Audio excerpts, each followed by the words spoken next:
Hi everybody, welcome to another stream. This is session 2 for 2d6 dungeon, and that's our print and play, roll and write, solo player dungeon crawler. We did one a couple of days ago where we had an adventurer. He unfortunately died. Have I got his character sheet here? Yes, Gordane Breyer. He had quite an experience going through the dungeon here. Doesn't look like a lot, but it took a good long time. Now, today, we have got a new character. He's underneath here. Arundel Knox is his name. And you can see I've already filled out some of the information. Let me just get the stream up. Hang on a sec. Get a bit carried away here.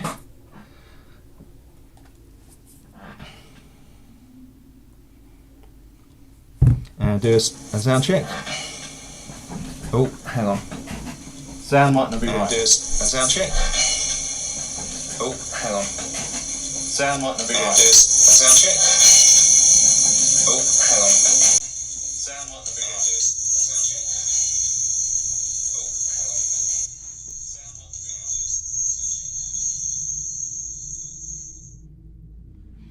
be right. Right.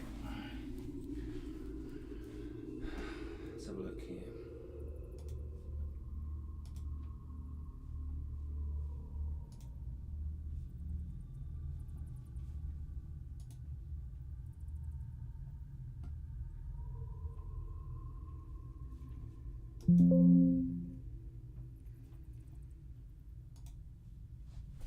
Right. Okay, just bear with me a minute. I need to double check the sound. There's so many things you've got to remember when you go live. Just get in the way.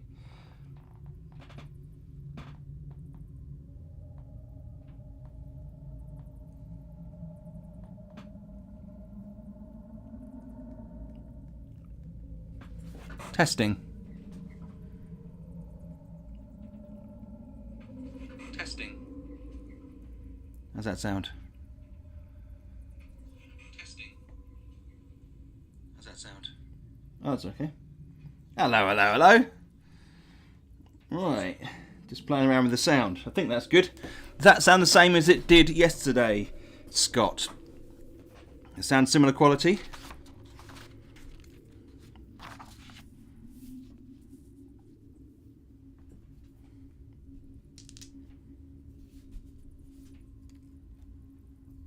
I think it does. The problem is with any of these things, the cameras have mics, so sometimes the computer will default to those mics, and my main mic here is then moved off the list for some reason. I've just corrected that. Okay. So there were a number of things that came up yesterday. And I made some notes. I made an error with the god Mauritani.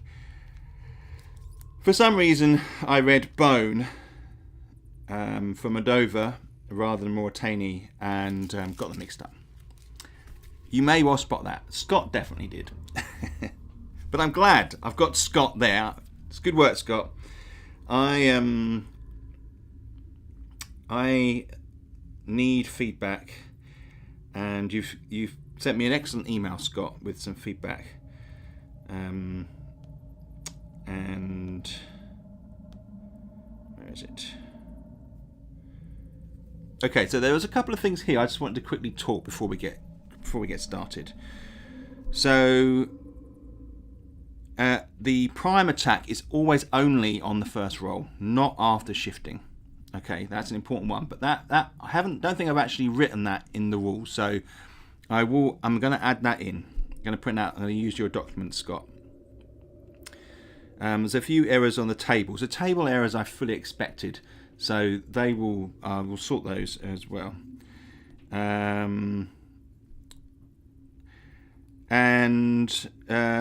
comment I made on a previous PDF regarding shading the title boxes on the creature cards like we have on the character sheet. And that is a brilliant idea, Scott. I don't know why I didn't do it. It's probably because maybe I did the shading after I printed those out and it kind of dismissed it from my mind. But it's a brilliant idea.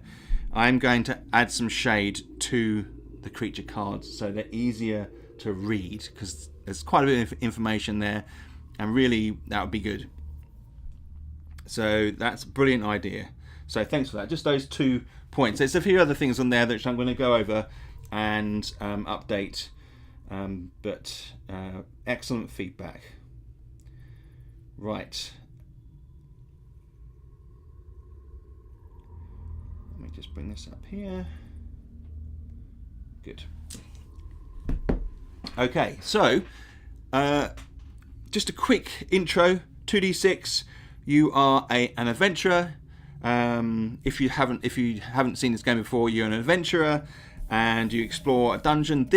We're testing the game at the moment. There's only access to level 1 of the dungeon, and it's a game that we're going to be kickstarting in a couple of weeks, and it is also inspired by games such as The Warlock of Firetop Mountain, Dungeons and Dragons, Dungeon Master, NetHack, Eye of the Beholder, Doom, Hero Quest Talisman, and all those wonderful Games Workshop games that were around back in the 80s.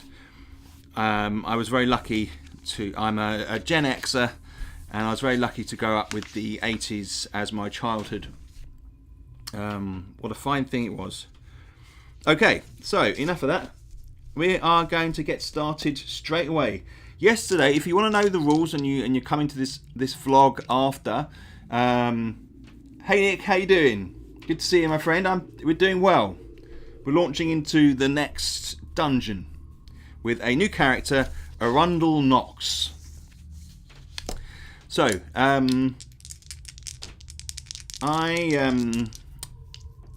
so we had, what was I talking about? Okay, I've already pre-filled in some of these sheets here. So Arundel has, I put the standard starting stuff in here, and I've selected Pummel and Drubbing as his 2 abilities. From the, I was doing a quick intro, wasn't I? I'll do that again. Drubbing D6 plus 1 damage. Okay. So, 2-6 Dungeon Crawler. It's a solo player game. There are a set of rules which you can download for free and play tests. If you do, and you've got any feedback, it'd be awesome if you could send that to me. The details for which are in the book, actually on the posting on Facebook. If you look, there's a little thing scrolling at the top of the screen there. Facebook and Board Game Geek, and it's toby@drgames.co.uk. You can see the webpage on the screen there as well. And you go in, you explore, and the aim is to become a legendary dungeon explorer and fight your way through a dungeon. The first levels are always going to be a little bit difficult, as with a sort of classic genre that we're dealing with here, dungeon crawling. You often find the first level characters die quickly, but you want to get more powerful. And last adventure, we nearly did it. We nearly got our man through to the point where we could go out and go back to the town. You can do that once per level. Buy some more armor, get some more potions, or sell some potions, buy some healing potions. And he would have been better, but we didn't, unfortunately, get him to that stage. Hopefully, with this next character, we will. We'll see. This isn't one of those games that is just easy. You've got to fight for the right, okay? Right, I will constantly drop my dice, it would seem. So, here we go. Bottom dungeon, how big is this opening room going to be? Yeah, and if you want to know the rules, I explain them in more detail in the first session, which is on the YouTube channel under the Live tab. What do we got? A small room. It is, in fact, a corridor. Now, this throws up an interesting point. So, I reckon we need to add a rule in here. So, starting room must be 6 squares or more. See, this is what testing's about. It throws up little things you haven't thought about. So we'll go with the 6. So if you're on a 3, it automatically becomes 6. That's how we'll work this. Now the entrance, yes. See, there you go. So if you roll under that, then we'll make it. Then the rule will be it has to be 6 squares, so that you automatically draw yourself in 6 squares into that space. The first room is like an exception. It is that isn't actually assigned an identity, if you like. Although you could say its identity is the entrance, but it doesn't have any assets. It's a safe place to start out from, and you always get 3 exits from that first room, so that your dungeon can kind of naturally sort of sprawl out across the space. How funny we had different solutions on your post. Just made it a crossroads, exactly. Yeah, I think we want a little bit of weight to that room, so we will add a bit of weight, almost as if there's like statues standing in the corridor here. You know, I may add a little bit of blurb in there potentially later on, where it says something about a welcoming statue or something, a plaque. This is the dungeon. Beware those who enter. Potentially, we'll see. I always like to think potentially there's narrative. Now, with each room we get an entrance square. So I'm going to go straight up this time, and we'll see. Hopefully that is, yeah, that's okay. Right, I just need to check.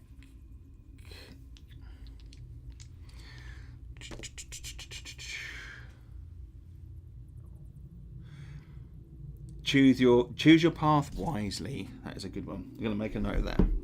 Choose your path wisely.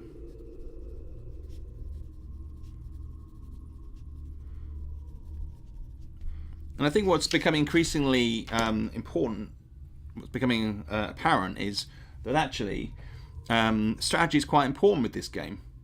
You know, reserving your resources to use in the right moment is critical, as was demonstrated in the last play session. I just need to put a little note on the family group here on WhatsApp. No downloading, please.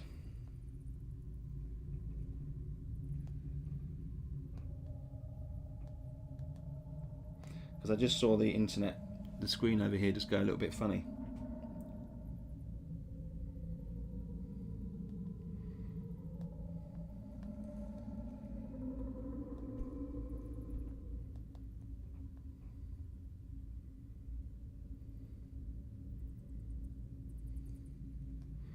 Right, good, back.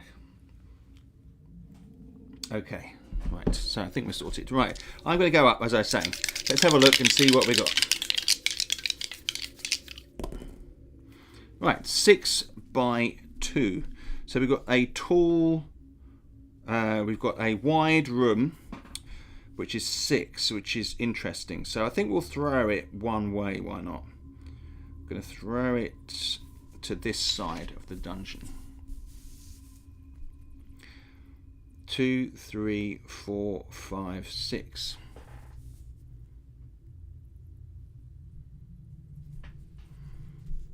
And then like so. Now I did actually have some crib sheets which I meant to print out, which I haven't done, but we'll manage. How many exits? 0 exits. It's a dead end. Okay, so let's have a look. We've got a little table in there that says if you roll a 1, it's a dead end. So this is straight up into a dead end. What is this space? We'll go through to the table, which is level 1. Level 1 ancestry, because this is a human dungeon. There are different types of dungeon. There will be different types of dungeon with different tables that you can roll on. They will be later additions to the game. The Kickstarter is going to focus on a human ancestry dungeon, but that doesn't mean it's just humans. There's going to be animals. There's going to be creatures, other kind of spiritual beings, undead beings that have all a relationship with some human environment. All right, let's have a look. What have we got here? We have got 35 primary, secondary die, an empty space. Wow. Okay, so this room has been left empty. The floor swept clean, the walls washed, and there are no encounters. Okay.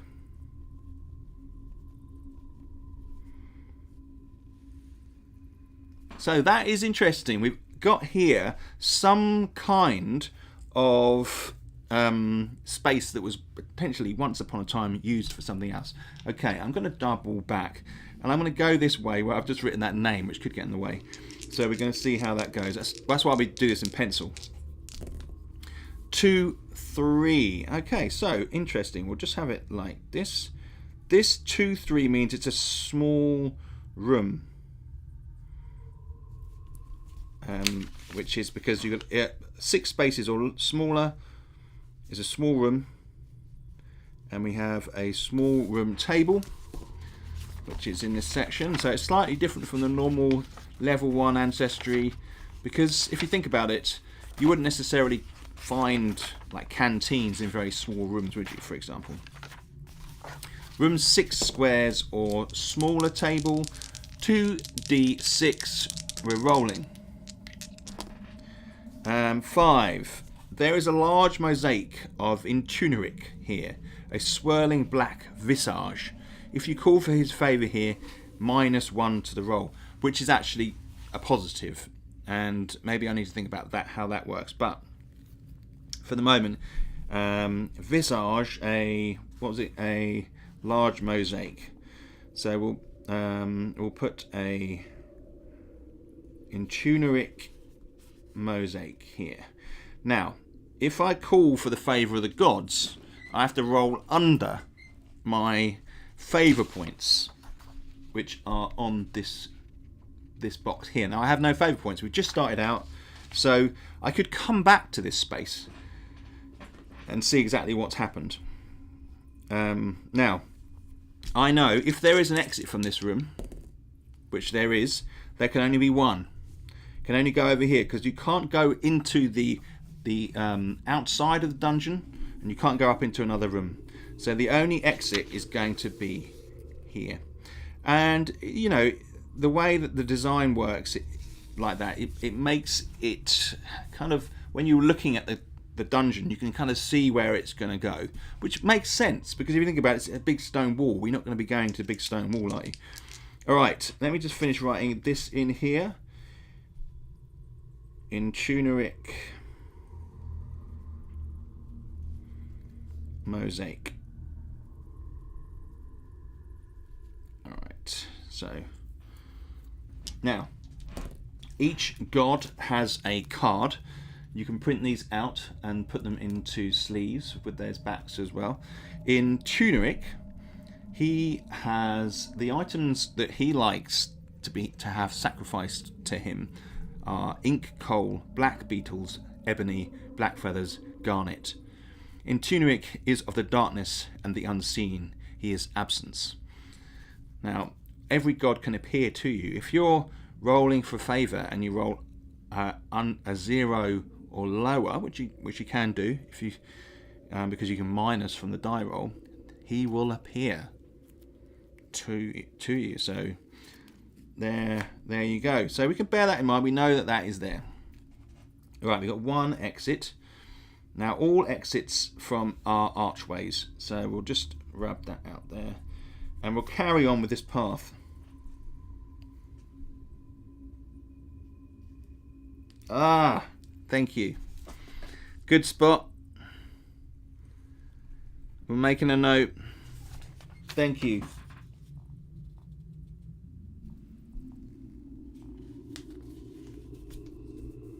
Oh, Nick, excellent. I'm glad to hear that that's sorted. Intuneric card spelling.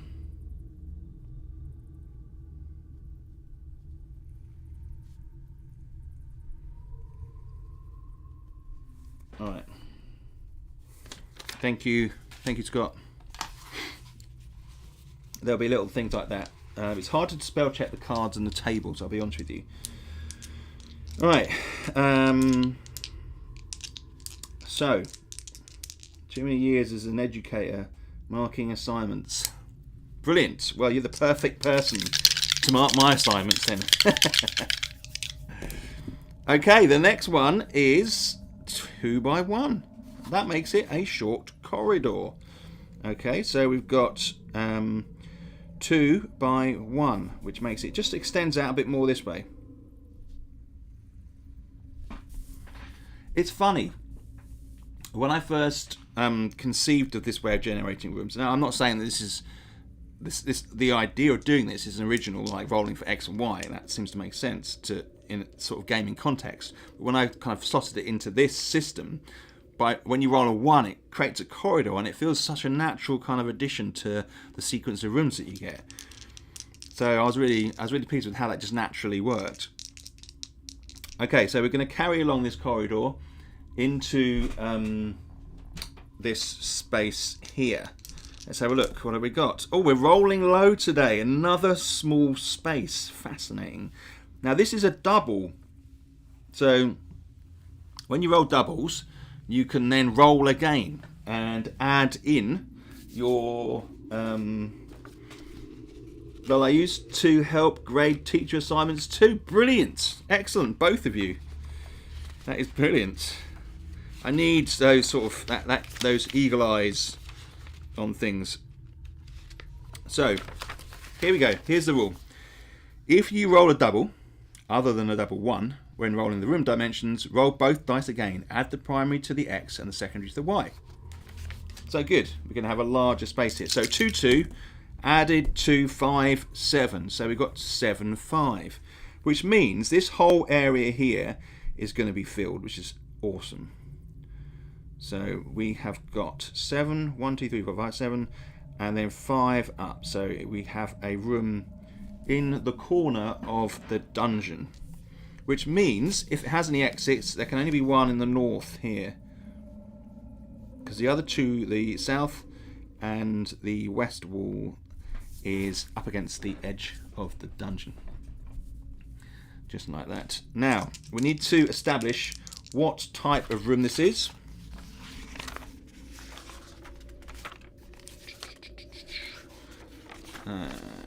Roll a D66, 62, and that is a damp space. Alright, interesting. I'm going to put damp space. So every room, I make sure I label up the rooms. It's good for reference. It's a nice little narrative. You can see it helps add to that situation. So a damp space. There is a leak coming from above, so the space is abandoned. Well, that would kind of make sense, wouldn't it? If you think about this corner here, it's got this puddle of water here, and it's just too cold and damp. There we go. Fight the fungi growing here. Oh dear. Roll a d6. 1 to 3 is a slimy gorger. 4 to 6 is a musty blighter. Now it may be that musty bloater is the name of the card. I did play around with that name. We'll have to have a look at that. Here we go. So we are fighting a Number 3. A slimy gorger. Let's write slimy gorger here. Oh, I didn't check for exits. Let's just do that quickly. Exits. Yes, there is an exit. So we'll put the exit here. And for the damp space, they're all wooden doors, the exits. Okay, so we've got a wooden door there. And slimy gorger. Let's get him out. Right, so our first combat. We've got... slide that in there like that. And here we go. Alright, so a slimy gorger is he's a sort of he's a mid-range combat. Let's bring my guy over here. He's got 10 health points. And we have Arundel Knox next to us here. You can just about see his... There we go. And on the combat platform, we'll put turn 1. And let's get into this. I have +2 shift, 2 6, which is I've got a 4 and 3 for my pummel and a 6 and 4 for my drubbing. I'm using a heavy mace incidentally, and I cannot adjust these by 2 points to get a hit, unfortunately. Incidentally, I'm wearing a jerkin, which is damage, which is dice set 4, so I block on primary 4s. The interruption for the gelatinous the slimy gorger is the gelatinous body. He does secondary 2s and 6s, -2 damage, which is actually not too bad. So he won't affect any of my attacks though. I can see beyond what his attacks are. And maybe it's just the type of weapon that I have, which is gets beyond his defences. Yes, well, I had to think of some fungi-based enemies. I've thought in a dungeon you got must and mould and stuff like that. I thought, right, let's bring that forward. And we've got the 3. We've got the slimy gorger. What else have we got in here?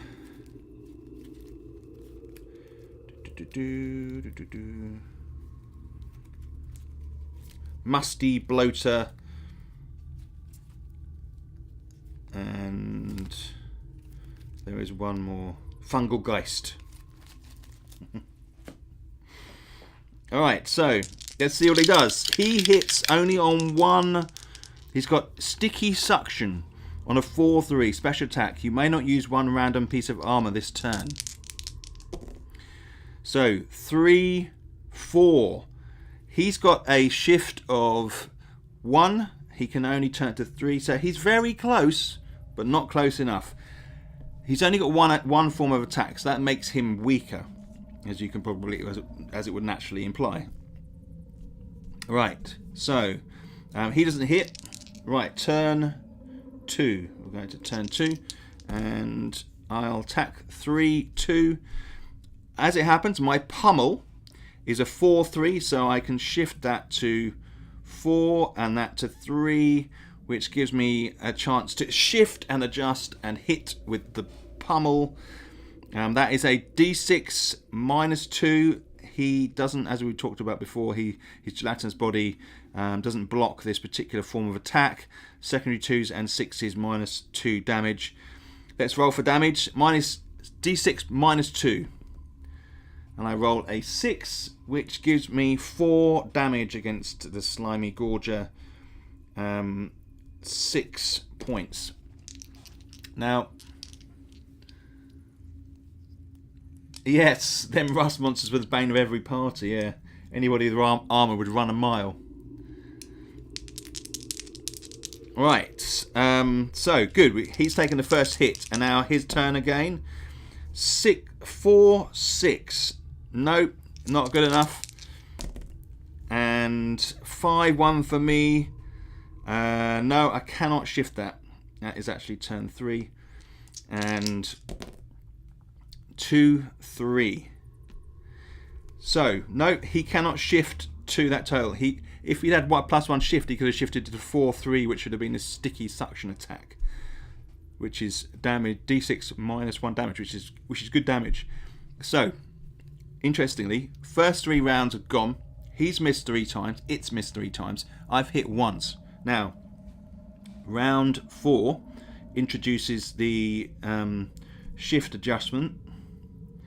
So we both get +1 shift now. We're entering deep into the combat. So what it says is this system, early in the combat, the adventurer has more opportunity against the weaker creatures, because he's a trained warrior, he's a trained fighter, and he should have every reason to be stronger than these kind of preliminary characters, these level 1 characters.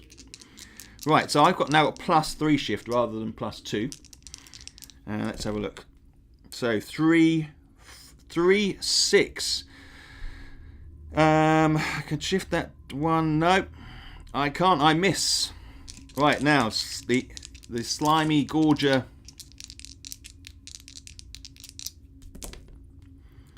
5, 3. So 5, 3 is 1 or 4, 3, which means the slimy gorger can hit, and he does. Right, his attack is a 4, 3. Now I'm wearing a leather jerkin, which has a dice set of 4, which means when it's just a single number on a piece of armor, that means it blocks against primary. If you've got 2 numbers, it's a primary and a secondary. So this one blocks against primary 4s, which is what this one happens to be. So it's a -1 to damage. So it's d6 -2. So he does 3 points of damage against me. Okay. That's not good. That is not good. I should be able to kill this guy without losing too many points. Alright, let's try. Right, so round 5 +2 to shift adjustment die. Let's do this. 5, 1. I've got 4 shift. So I could go 6, which is 1. And then 2, 3, 4, which is 4 shift. I can just about do a drubbing. So very close. I use 4 points to shift that to the drubbing, which is a d6 +1. He can't block this attack. That is 4 points of damage. That takes him down to 2. And I think that one of the things as well to highlight here is that ultimately you've got to try and finish these creatures off early. He's now got another opportunity in round 5 to do me some more damage with 3 shift, +3 shift. Let's give it another go. So 3, 4. Yeah, you see now that he just needs to change that to a 3 and then to a 4.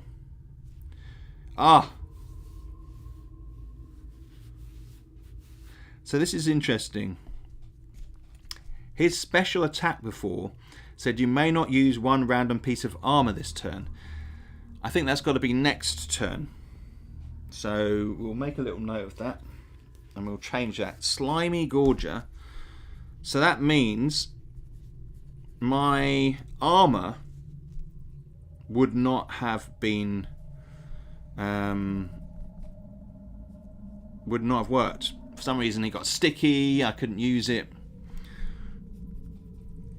Okay, so change. So that's I'll change that one. And next turn, special. Right, so what we'll do in the, in the testing parlance is I'll take an extra point of damage because my jerkin didn't work. Right, let's do that. So that's adjusted. 1-1. The slimy Gorger has rolled a 1-1. Now, this means this is what we call a mishap attack roll when you roll a double 1.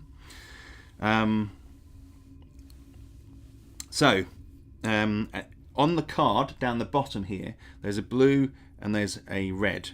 Okay, the blue indicates a mishap roll.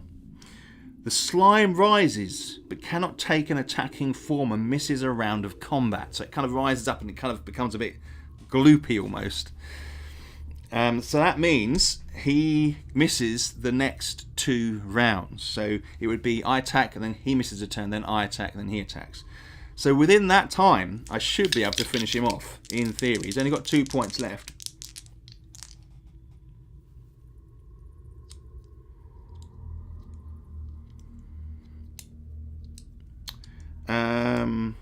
No, that was that my attack? Was that? No, we'll go with that for... While I'm taking notes, sometimes I will miss things, but it doesn't matter too much. You know, if I'm getting out of sync, I apologise. But we'll just take it as his attack. It gives an opportunity to show the mishap attack roll. And right, so then now I attack. It's round 6. If that was the case, that wasn't me cheating. That was a mistake. So I attack 3-4, which we can change to a drubbing, which is d6 plus 1, which gives 3 damage, and the slimy Gorger is 1.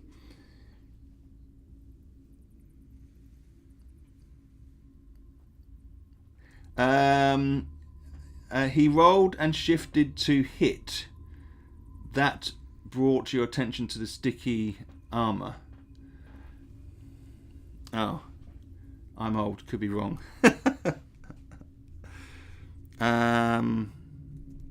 Yeah, that was... Oh. Did he? Oh no. Okay.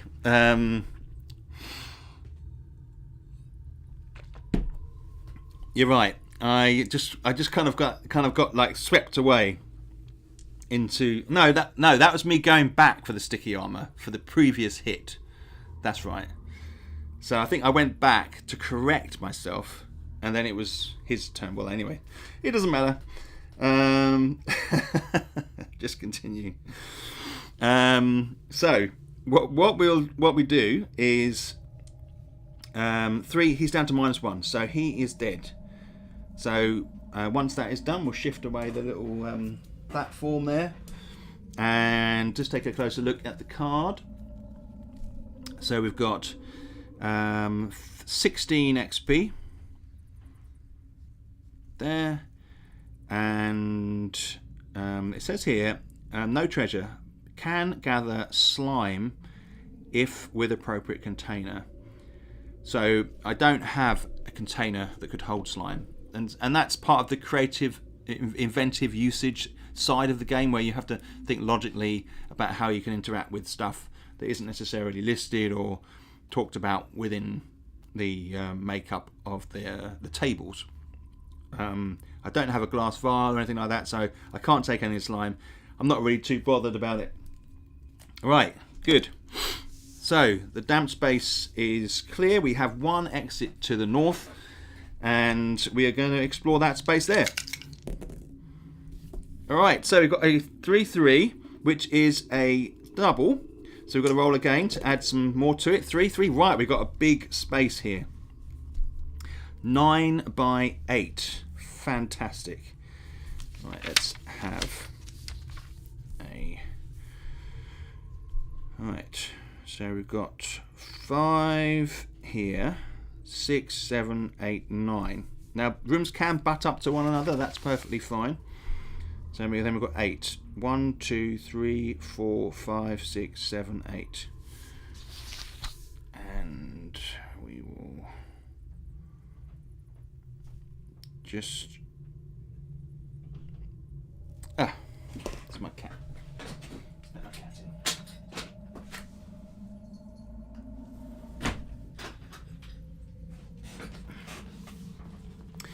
in. Okay, so we've got a large room. How many exits does it have? It has 2 exits. Or is that 1? Let me just double check. I think that might be 1 actually. Let's have another little look here. You want to go out again, do you?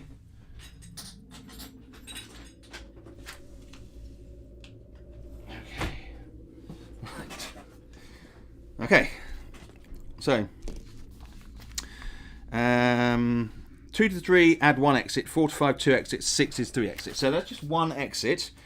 We're going to roll to see which wall it goes on to. You can decide if you really want to, but I'm going to try and keep this completely random. And I've got a little chart here whereby on a 1, 2, place the first exit on the first wall, which will be that wall. But we'll go around clockwise, so we'll do that one. So 3, 4 is place on the 3, 4 is place the exit on the second wall round. So it's on this wall here, and we're just going to put it there. Now this is a large space. Large spaces, like small spaces, have their own table, which we will have a look at here. Just so here we go. Rooms, it says 30 squares, it's actually 32 squares, which would be 6 by 6. Is that right? No, 36 by 5.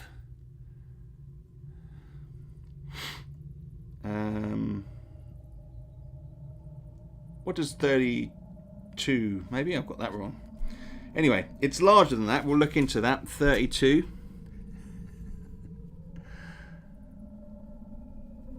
Okay. Right. So. Did you check the door? Locked? No, I didn't. Good call. It's not locked. Thank you. I will try and remember that. Right, so we have a slightly different table here, and we roll 4. This room was once a mess hall. A large table and chairs are pushed to one side. No one is here. Okay.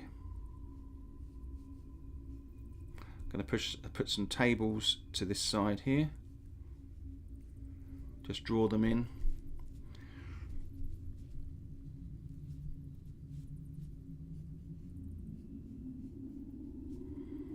Maybe a chair in the corner. Right.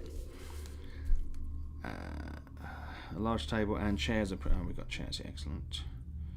Put those chairs there like that.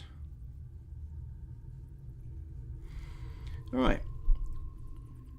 No one is here. So it's an empty room. We've got this huge space which is unoccupied. And actually, we've had a couple of empty rooms so far, haven't we? But you see, that for me is good. We can push on into the dungeon. Remember, it's about finishing that first level. But we do want treasure, obviously. So empty mess hall. I'm going to put down in this space here. Empty mess hall.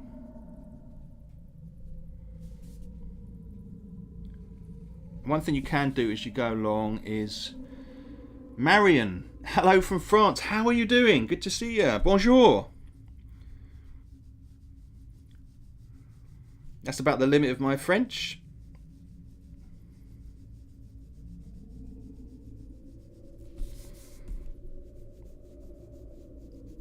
So we've got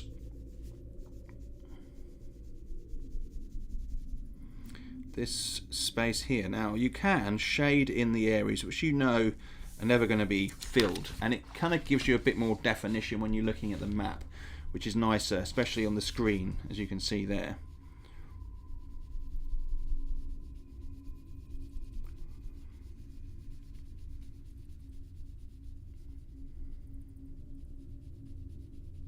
Alright, and then down here just involves me making sure I box in any text that I've put with these things.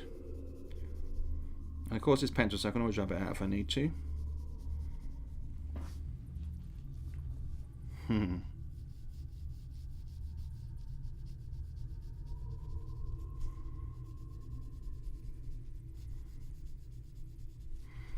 Right.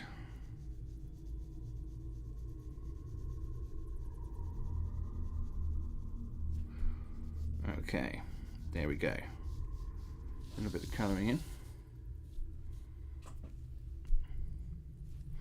Okay. Right, so let's check what the doors are. All exits are wooden doors on here. So we need to roll to see if this door is locked or not. And, well, it's not. If that had... You see, the thing with this is... that would have been locked if it had been a metal door or a reinforced door. But wooden doors are only locked if you roll a 6. So it's not. We're going to go through this room here into the next space of 5-1. So it's a corridor. I think what we'll do is we'll have it... yeah, we'll have it come down this way, leading back down here. And how many exits? 6. So we've got one that goes this way. So 6 exits, that means 3 exits. But we can only have 2. I'm going to put it at the bottom here to sort of slot in with the design of the building. I could put it anywhere really. This could just be a little dead end down the bottom here. No problem. All exits from corridors are archways down here. So we're going to roll for this next room down. I'm going to go to this one down here. 2, 3. So that is another small space. I'm going to squeeze it in here, like so. We're going to have a little look on the small spaces. Room 3. There is a narrow room. This narrow room connects the corridors. On the wall is some illegible writing. Right, so nothing really. I had a plan for any reference to illegible writing. That if you you could roll something like on your discipline and study the writing for a short moment, and then you get a little tick box for understanding illegible writing, and then there's a table you could roll on once you get a certain number of points in your illegible writing. So you're learning the dungeon script, if you like. But that hasn't gone in at the moment. It might be something that I do add in. What do you guys think?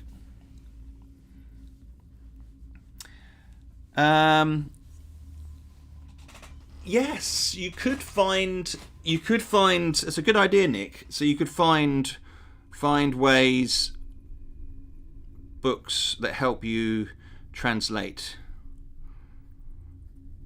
and you can kind of reveal secrets. It may be that you get to pick what type of room you go through to on the next space or something like that. It indicates there are guards here. You may get an extra attack or something like that.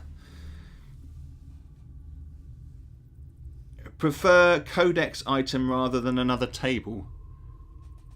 I think it would be both, though. I mean, if you want to have a random element, say,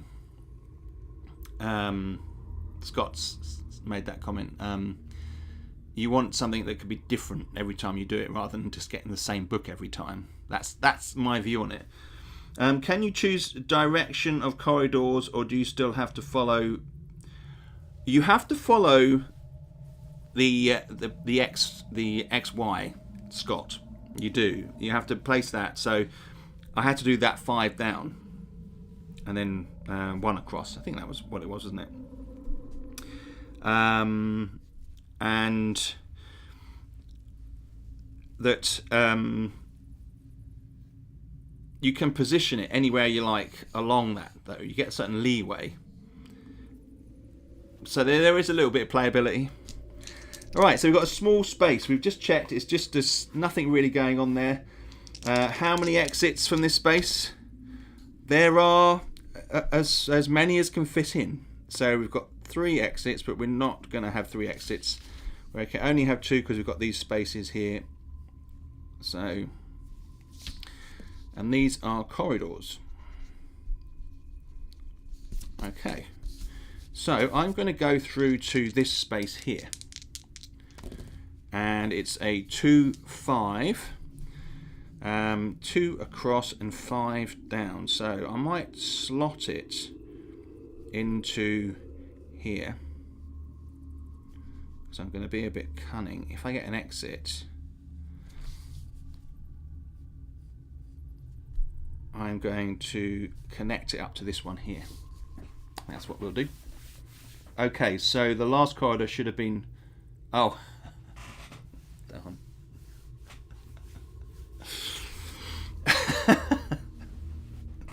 Was that... Did I get it the wrong way around? Oh, no. Okay. Well, don't worry about that. That's just me. That's... I've got a number of things to remember here, okay? Right. 2, 5. That is right, 2, 5. I'm trying to keep it XY. It is, in theory, XY. So this is going to be a standard room. Let's go with this one here.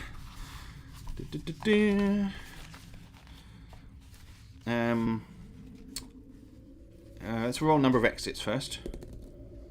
No, it's a dead end. Dead end doesn't connect up with the other space. Okay, dead end. And the type of room is D66 4-2. Abandoned guard post. Wow. We are getting some quiet spaces. Abandoned guard post. Abandoned guard post.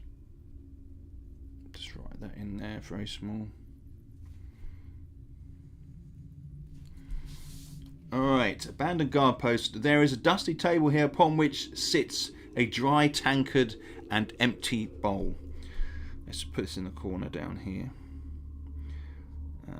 Just put a chair there as well, why not? And we've got that. There is something on the table. Roll on table RT81. Okay. I did put some dungeon sounds on. Is that distracting? Because I can turn that off if you want. If you don't like that, just let me know. Is it too loud? It's one of these things. I never quite know whether to put music on or some kind of ambience. Does it create a kind of ambience feel? No, your ears aren't playing tricks on you. Okay, so RT81. So this is a random table here. There's something on it. So let's roll a 2d6. 7. On the table is a coil of rope. Handy. Right, so we will take that and put that in our... We'll put that as a large item. Coil of rope. It's kind of that one's sort of in between, but I feel like we can justifiably just play around with put that as a heavy item. I want to see how the mechanic works more. What do you think of the sounds, Scott, Nick, Mario? And if you feel they're too distracting, let me know. So there's nothing much else in there. Okay, so I'm going to double back. We're going to go up to this room here. So we're going to go up to this space here. That is a 3-3, but it's a double dice, so we're going to roll again. 3, so that was 8 by 4. Fascinating. I'm going to take it up to 4 there, and then have 8 across this way. 2, 3, 4, 5, 6, 7, 8, and then go like so, and across here. So this room is actually a large room. This is 32. So we've got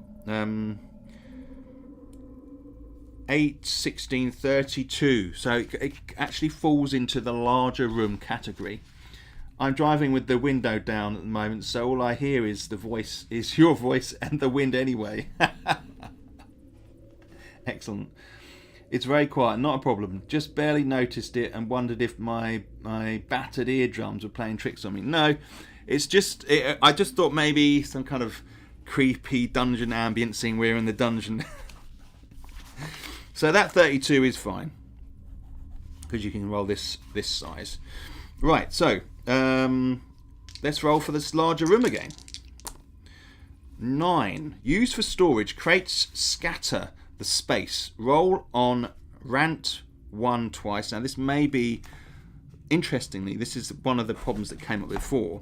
So it's not rant, it's a different table. We'll bring that up in a minute. And in fact, where did I put that? I have made a few little updates to some of these tables. This 9 happens to be the one that is the one that needs to be updated. I'm going to put a little cross there. We're going to roll that again. This is obviously for testing purposes. 5. The northeast corner is being used to hold captives. You must fight the jailer. The northeast corner. Let's do it over here.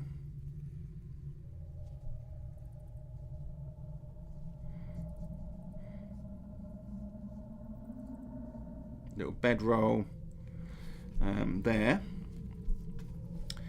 I'm going to put jail in here.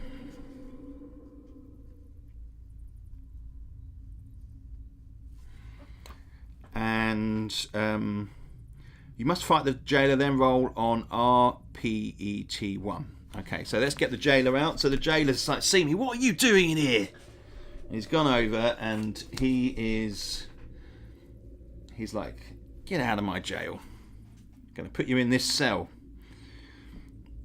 Get the jailer out.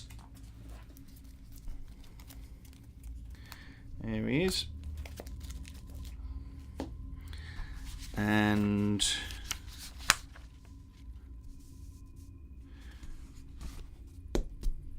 my character.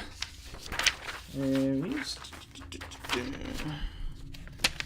Now, jailers, they've got 2 attacks, but their health is fairly low.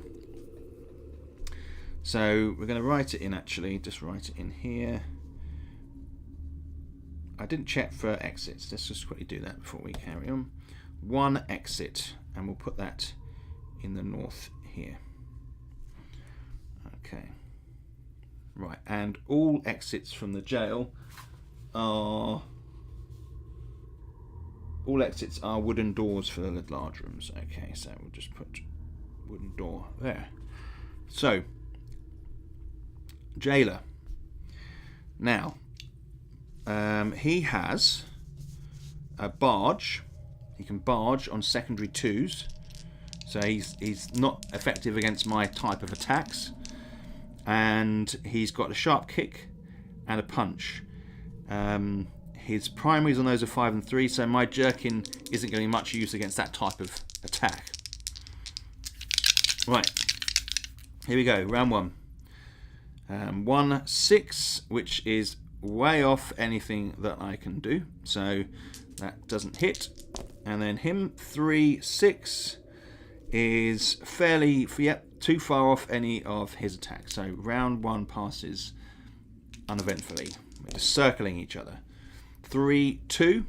I can shift that to a 4 and that to a 3, which means I can do my pummel attack, and that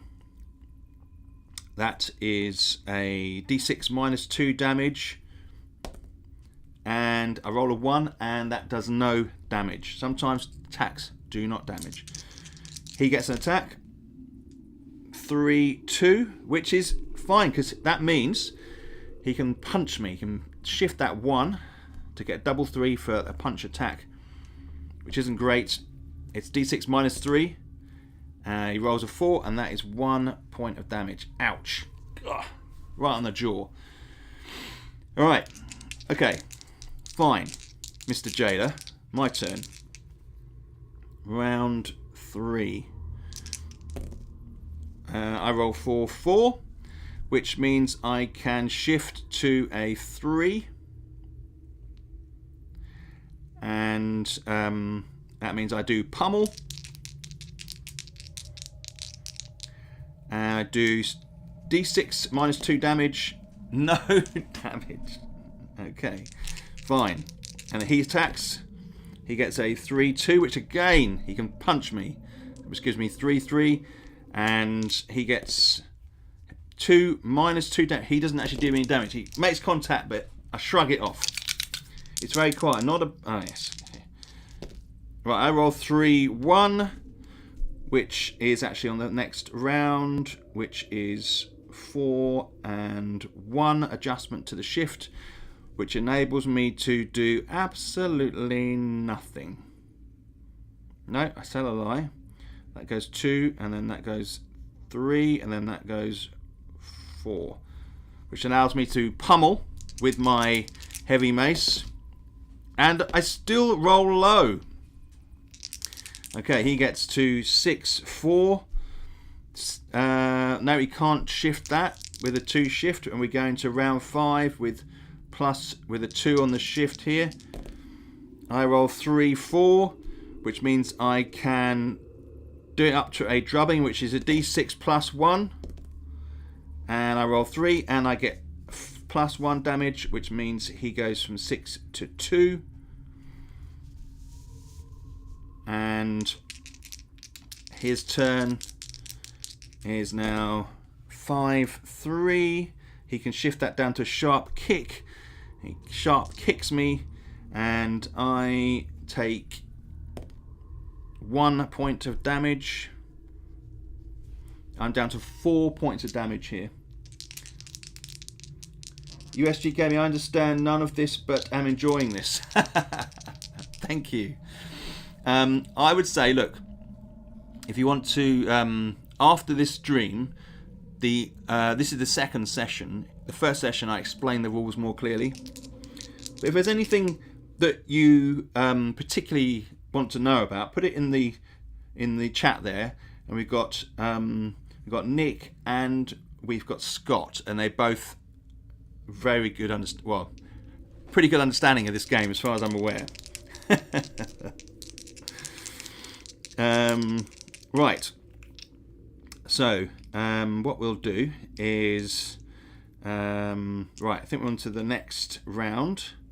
6. Did he attack? Did he roll? He did a sharp kick, didn't he? Did me 1 point of damage? Yeah. 6 and then 3. And then we've got 2 and a 3 I roll, which allows me to, because we've got the plus 3 shift, 5 shift allows me to do a drubbing, which is plus 1 damage. He's got 2 damage left, so he's going to die now. 4 damage, which takes him to -2. Excellent. Right, let's move the little combat platform over to there. Now, quick look. So,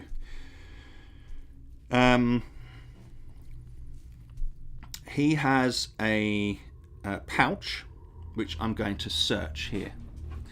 So you can see here, treasure, roll on RTPT1, which is the random pouch 1. And we'll see whether he's got any loot. Should have, hopefully. Random table. Random prisoner is the next one we'll be looking at. Right, so there may be... Here, let's do this. 9 I rolled. There are some coins in the pouch. Gain 2d6 plus 2 silver coins. 8 silver coins, which I'm going to write on my thing over here, and that didn't really roll, did it? And 2 gold coins. There we go. Right, that's on that one, and then so we dealt with him and we'll put some we'll do some XP there. 26 up to 26 XP. Right, so now also on that room description it had 5 roll an RPET1, which is the random prisoners table here. And what I'm going to do is roll that now. It's a 2d6, 5. There's a cell here, and inside a person chained up. You approach but realise they are dead. That is sad. Very sad. Okay.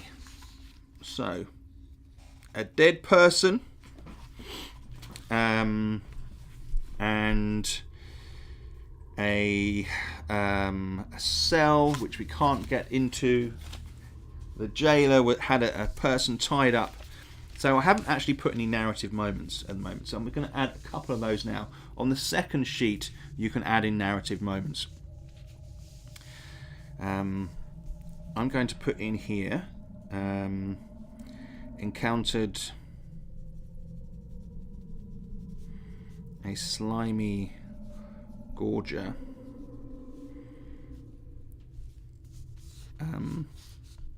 whose sticky attack bunged up my armor.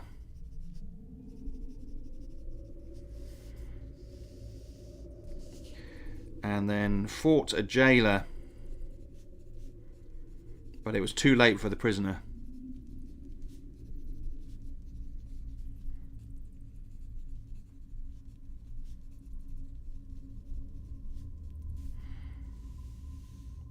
Didn't get there in time, in a sense. Okay, so that's a nice little log as well. That kind of keeps the narrative flowing. Right, so we've got this nice big jail. I'm going to roll to see if this door is locked, because we're going to head up north there. 4, it isn't. Brilliant. So we're going to go and check this room out here, which is a 6-4. Okay. That's nice and big. Let's have it over this way a bit. 3, 4, 5, 6.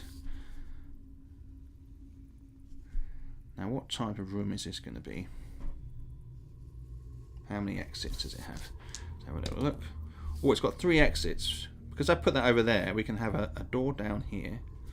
We can have a door this way. And then we can have... oh, we can't have a door down there because that is the exit. Because that you can't have a door, you can't have an exit on the same wall as the entrance. And one up there, and then one over this way. It just that rule is designed to stop some complications that I kind of could see was going to happen. I may review it, and maybe that if there's space you can add a door on the door the way you came in. I don't know, but it feels like you sort of, that has a kind of negative connotation, since you're sort of going back on yourself a bit. Whereas the way I have it, it's sort of more about going forward. Right. So we've still got the scroll, mental whip. So we need to bear that in mind. I've only got 4 health points left, so I'm kind of inclined to drink my potion, which maybe I will do. Let's just see. If I roll for the room and there's a character, if I then drink my potion, I've lost the initiative and they attack. I'm going to take the risk. 51. Let's have a look at what the room is.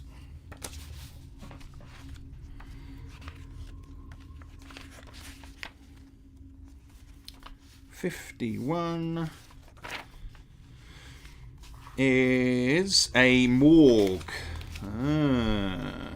All the doors are wooden on a morgue.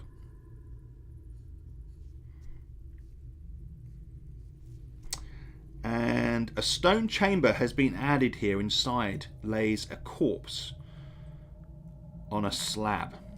So we'll have a kind of an area here, and inside here there's a body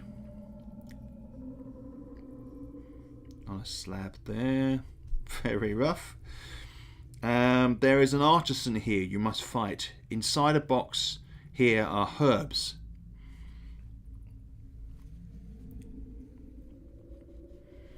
I'm not going to change the wording on that. Roll on RHST1. Okay, so it's a morgue. They've got some herbs, obviously they're using with the preserving of the bodies. And we have an artisan. So, you know, someone who is there and they're preserving the bodies. An artisan. So, combat. Now these guys are easy to kill. So with any luck, it won't pose any challenge, and I won't lose my 4 points. I'm risking it. Maybe I should. What sort of damage do they do? D6 -3, so I can take one hit from the jab, if you like, sharp jab. If he does it really well, it does me 3 damage. I will then drink my potion, or if I take any damage from that. Right, so he's in there. We'll put the combat fatigue die in. I'm not going to use my scroll on this guy. He's far too weak for that. Right, my first attack. 5-4. Oh, incidentally, he's only got 3 health.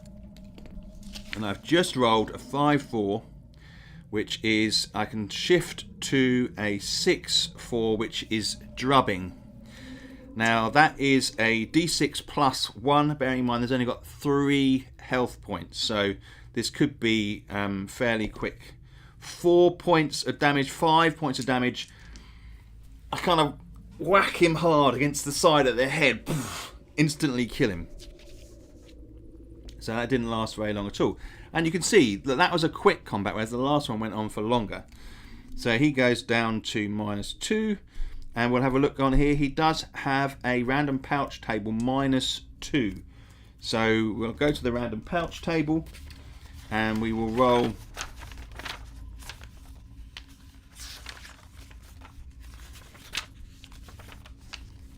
here. Who knows what this artisan has, but it is -2 on this roll. So 4, nothing. The pouch is empty. What I will do though is I will take the pouch, because that could be handy for carrying stuff, and there's nothing else on there to worry myself with. Okay, so we have got a number of options here. Oh yes, we've got to roll on the random herbs table, which is at the back of the room, because there's a case here. There's a little chest which has got some random herbs in, as I was saying before. Random herb selection. 6 Zumerus leaves. I'm going to put those on my sheet here. Now, the crafting system in game is part of the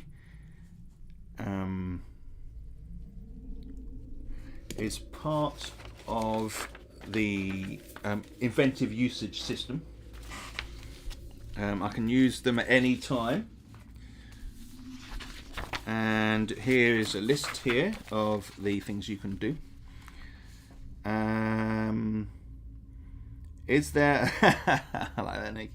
Is there a max number of items you can collect or sell value for items you pick up, like if you leave and want to sell the rope. Yes, I've got a one table here, miscellaneous items table.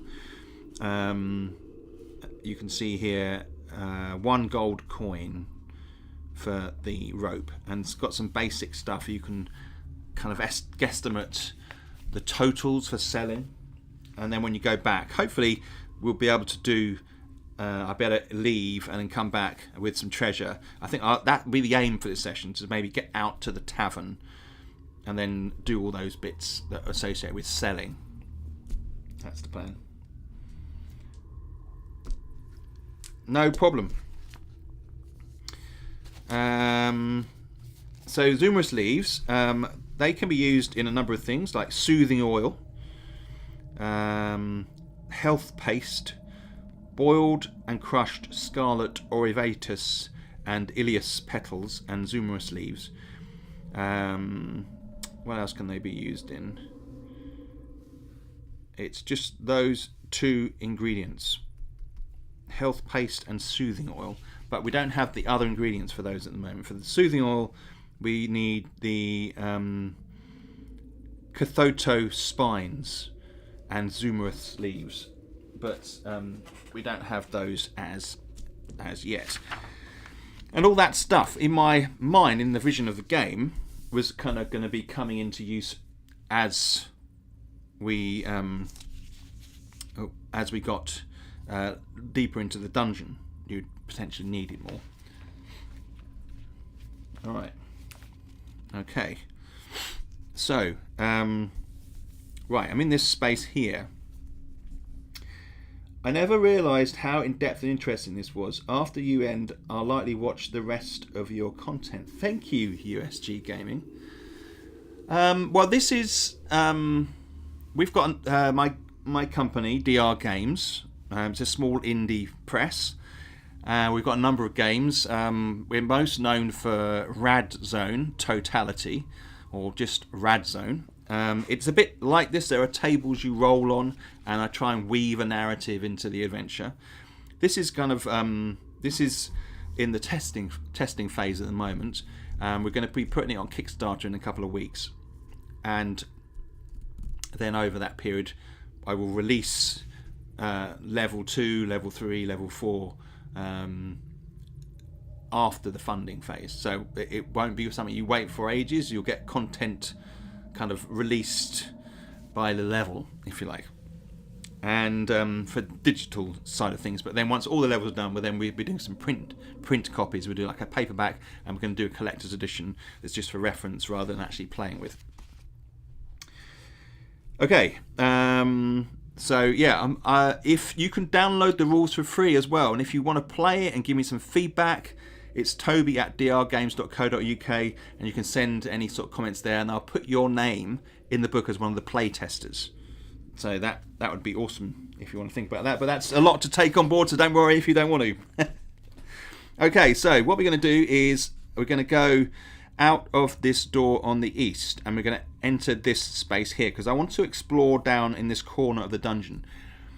To complete a dungeon, to complete a level, this is quite difficult to explain in the rules, and I don't know whether I've quite nailed it yet. Oh, and incidentally, USG Gaming's, there's a Facebook page, and the game is on Board Game Geek, where you can get the latest files, which is 0.82. I'm doing another release tomorrow, so with sort of updates and additions. It doesn't really matter too much. You can still play it with the other one, with the other versions, but this, if you want a completely up-to-date one, that'll be released tomorrow. Right, so that aside, sorry about that. We're going to go in this space here. Check the door, see if it's locked. It isn't locked, see that? So I'm going to roll 4 by 5. So it definitely reaches up to here. I'm going to take 1, 2, 3, 4, 5 down to here, and there, across there like this, and we have this nice chamber here. How many exits? 5 exits. Well, no, that's actually 2 exits. So we're going to put one down here and one up here. You don't put them on the way you came in or the boundary of the dungeon. And what type of room is it? Let's have a little look here.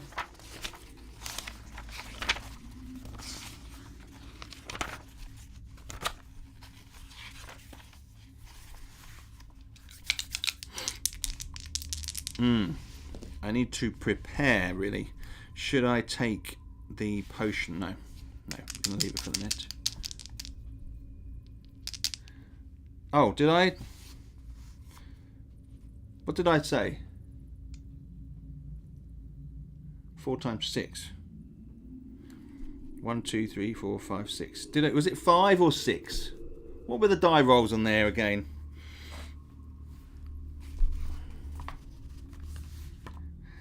But because this, you have to leave a gap.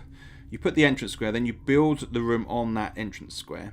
Kind of gives this spacing in the dungeon. Oh, I did roll a 5. You're right. Let's just... You're right. You know what it is? Partly when I don't count this first one sometimes. You are right. Now put that down there. Okay. Let's see what this room is. Thanks, Nick. Oh, 6, 6. Okay. Double 6. What does that mean? A stove room. Interesting. Stove room. I'm going to write that in here.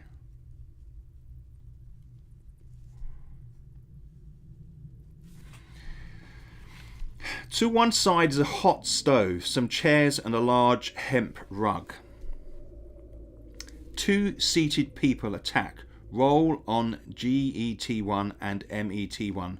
After roll on RTCT1. So there's a random chest and there's 2 people. Okay, so let's see what we've got, and then I'm going to use my scroll of mental whip, and we're going to cast the scroll and see what happens. This could be tricky. So let's draw the stove in here.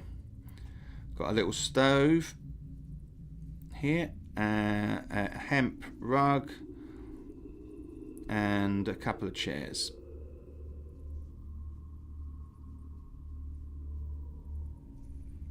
Just like so, just like that. Now, so we've got get 1 and met 1. Here we go. So guard. Oh, this could be really bad. So we don't want to roll high because we'll get double. 2, a thug. Brilliant. So a thug is relatively weak, and then met 1. So we've got a martial enemy table here. 6. Oh no.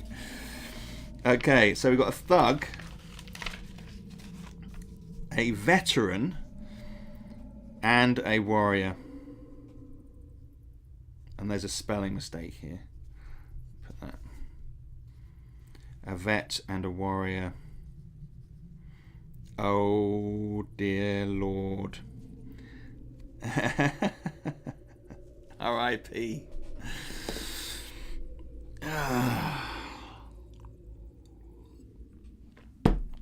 Right. Let's see. Let's see how this plays out. This is a really good way. This is a good test. Okay. So let's get these out. These boys. How are we going to do this? I've got a veteran. A thug. And a warrior. Oh dear. How are we going to fit these in most productively? Like that, maybe? Time to use that jerkin. Well, actually, the jerkin is going to help. It's going to help me against the warrior. And so we've got a veteran has got 10. All right. So first thing I'm going to do is I am going to cast Mental Whip, which is the only scroll I have. Okay. So as you can imagine, casting magic at level 1 is fairly tricky. Let's have a look at this. I'll read the rules just sort of to clarify it here.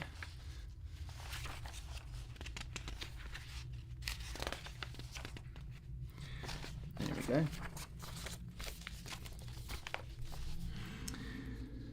So,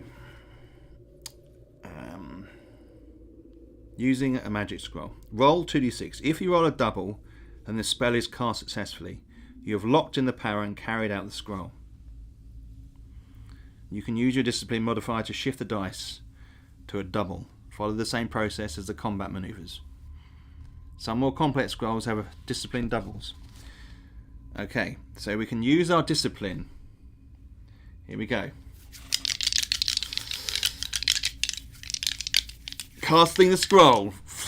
Mental Whip. Just so you're aware, this is what happens with Mental Whip. Magic scroll. Mental Whip. You reach out a thought into their mind and it transforms to become a barbed lash. 1 strike of 10 damage. Let's try this. I need a double. And if I fail to cast, then there's consequences. So I'm going to do this. 3, 4. Okay.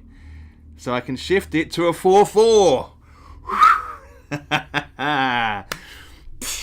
The spell is cast. And we have a 10 damage. The veteran, you see him kind of writhing, his head explodes. Make of it what you will. The veteran is dead.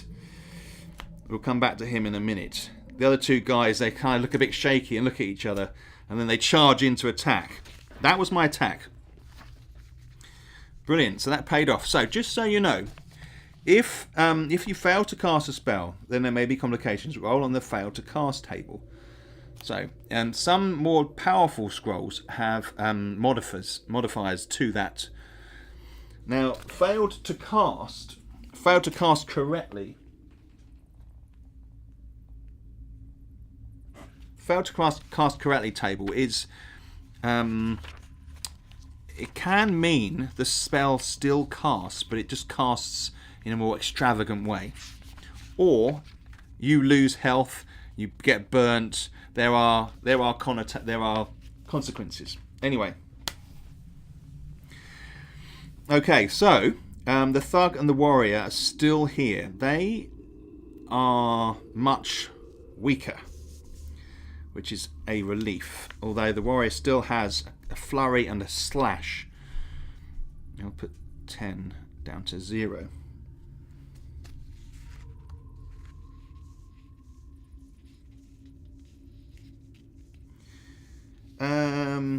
Yeah, a morale result on 1-shot hits. That's a good idea. I like that. That's a good idea, Nick. So if you're in there and I cleaved that thug in half, which could have been a good approach to take, I then could potentially roll on a morale table for these guys. Maybe you could take morale as well, but I'd have to think about it. Good idea. Yeah, absolutely. Scott agrees. Okay, right, we're in round 1 now. I've just used my scroll, so I can't attack first. They then attack, which ends round 1. So the warrior, he's got shift 1. He rolls a 5/4, which he cannot quite reach with his flurry. He's 1 point off. And then we've got the thug with a 3/2. and he rolls 3, 5. He can't quite punch me. Okay, round 2. Let's go for my attack. 5, 1. I can't shift that, unfortunately, to the right total. Warrior attacks. 1, 4. He can't quite shift that. And we've got a 6, 3 for the punch on the thug. Cannot shift it. Okay, we're dodging each other. We're moving in and out. 4, 6 for me. Oh, no, I'm just short on that one there. I can't quite shift it to the pummel. Wow, this is... This whole combat sequence, the combat is designed in a hope not to be swingy. 3, 2. No, he cannot shift that. And then the thug, if he got a 3, 2, he'd hit me. No, he can't shift. So we have the first 3 rounds, no strikes. Interesting. Okay. Right, now we've gone into round 4, which, as I explained before, is quite difficult to get +1 now. So I've got +3 shift, 5, 2, which I can go 4, and then 2 and 3. So that's 3 turns, gives me a pummel, and it's d6 -2. 2 I rolled, nothing, no damage. The warrior, 5, 2. Right, now he's got 2 shift, so he can shift this down to 4 and a 3. Okay, which gives him a d6 -4 flurry, and it's also the jerkin protects me against this particular attack, which is so it's d6 -5, so hardly anything. So whoa, that was close. Doesn't do any damage. I'm not taking my potion at this particular point. It's questionable. Do I take my potion? Yes. Did the thug roll? Let's do the thug. Did I do the thug? 2, 6. No, he cannot hit. Right, so it's my turn. I'm going to drink my potion, which heals me back up to 10 points, but that is my attack. We are now on to 2 shift in round 5. And 10 health points there, and I will rub the potion off over here as well. Oh, I've got to take that scroll off the list. God, I'm hoping I'm going to get some treasure so I can head back to town.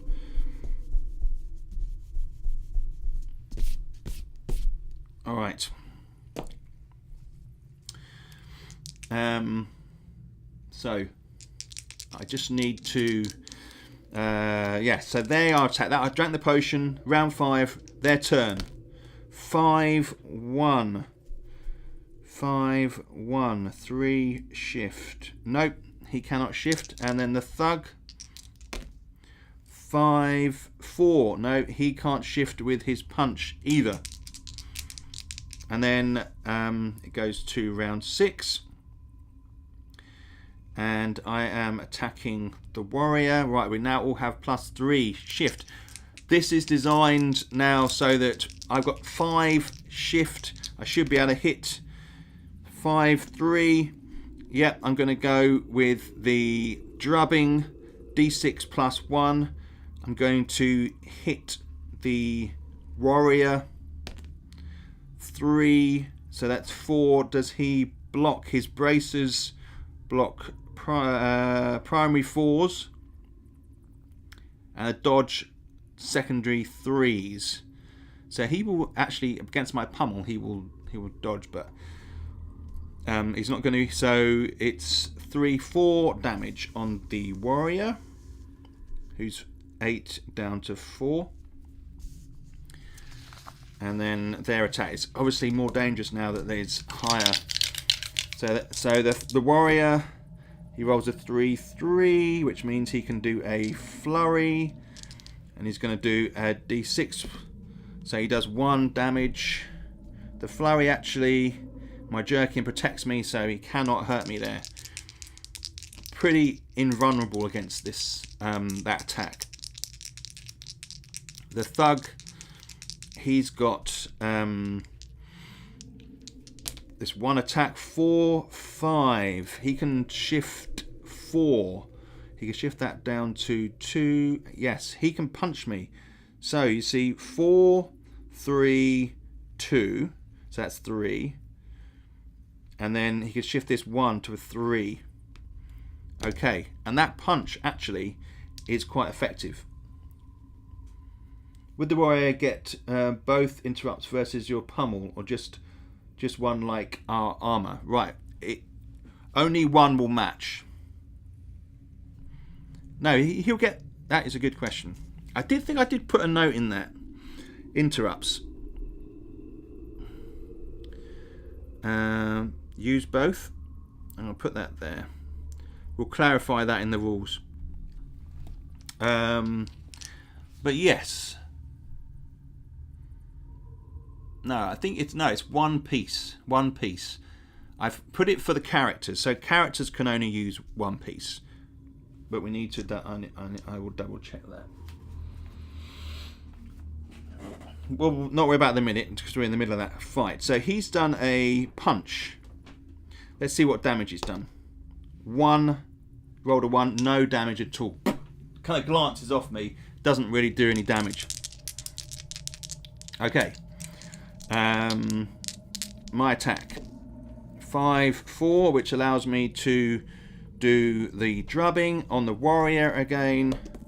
And I roll a 5, which gives me 6, which kills the warrior down to -2.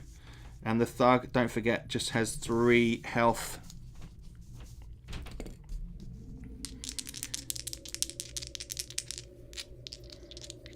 And we've got 3 thug, 3, 6. He's got 4 shift. He can shift this down to 2, so he does lay another punch on me. We're getting tired. And he doesn't do any damage. My turn.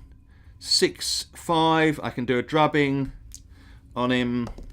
And that is 4 secondary 4s. Oh, he's got secondary 4s -1 damage. So it does 3 damage. In fact, he has 3 health. So he is dead. 0. Right. Those 2. So we've got 3 dead bodies.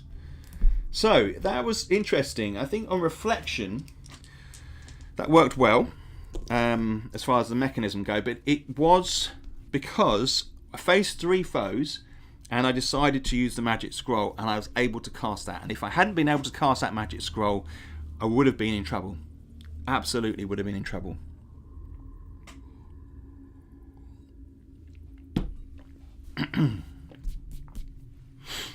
Right. Let's have a look at what we've got here. We've got a few things to search. Right, the thug has got 6, which takes me up to 32 XP. But he has no treasure there. Alright. Warrior. 22 experience points. So that takes me up to 54. Let's not forget the second level is 100 XP. Now he does have a random pouch table. And then we have the veteran, which is 30, which takes me up to 84 on the XP there. So we've got a couple of tables to roll on. And let's do that. We've got, it's the random pouch table.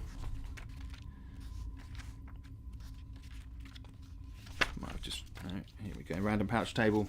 This one we roll on quite a bit. I'm going to probably look at maybe including another random element within this pouch. 5, nothing, is an empty pouch. And 10. There are some Zoomerus leaves. So I've got some more Zoomerus leaves. Got a load of those. I'm going to write that down on my items things. And 2 gems, 2 low quality gems, which is good. We roll on the Rag T1, which is gems table at the back here. Random gem table here, -2 it says. So this is what they are. The scroll was a decider, indeed it was. 5 -2 garnets. 2 low quality garnets. Put it in the treasure. 2 times low quality garnets. And we can look at here. So a low quality garnet is worth 8 gold coins. So that is like equivalent to 16 gold coins. There was also another little thing on that table there, if you noticed. We have, with the veteran, you get an extra D6 gold coins. So we get 3 gold coins there, which makes this 5 there. So 5 gold coins. Brilliant. Okay. That was a whirlwind of a battle. Yeah, it was, wasn't it? Thank you. Okay, good. So, wow, what an encounter that was in the stove room, where they're just sitting there, you know, keeping themselves warm, maybe having a cup of tea. So I'm going to go down this section here. I'm almost getting to the point now where I'm kind of considering, do I go out of the dungeon soon? I can show you the process of how that works, and we'll go to the tavern and we'll sell some goods, assuming I get through this next section. Right. Okay, so we're going down. 3, 5. 3, 5. So it's 3 across and 5 down. Going to do it up to the wall here. 1, 2, 3, 4, 5. Same size room again. And what sort of room is this? Let's have a look. How many exits first? Oh, we've got an exit in both sides. So let's have an exit into this space. You see, I've kind of picked this area here to have the room go into. And one down the bottom here. And we can't have... so that's 2 exits, the 5 roll. Okay. What type of room is it?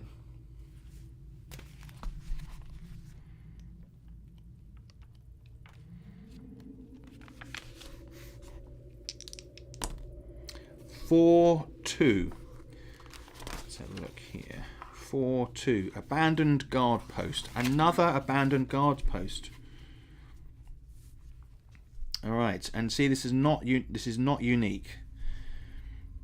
Abandoned guard post. Can't really read that. Oh, and incidentally, all the rooms, all the exits are wooden doors for that. Put those there like that. And I'm going to just put a little narrative note on my epic fight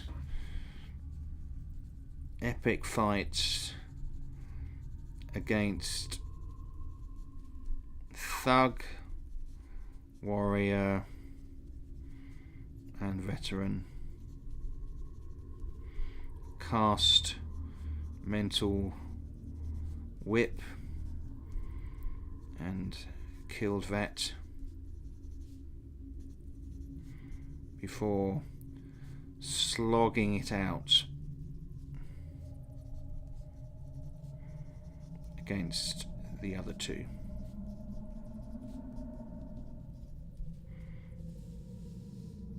Right, we ended up with some fairly decent loot as well. Oh, hang on. Before we go through to this room, I did miss one aspect to that last room. And I guess that's one thing about having a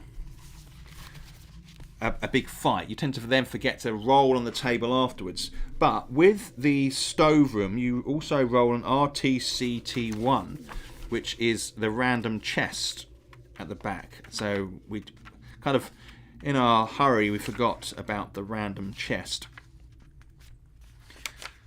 Where is it? Random table. Where are you? Where are you? Random tea chest. RTC1. I don't think I've got a random.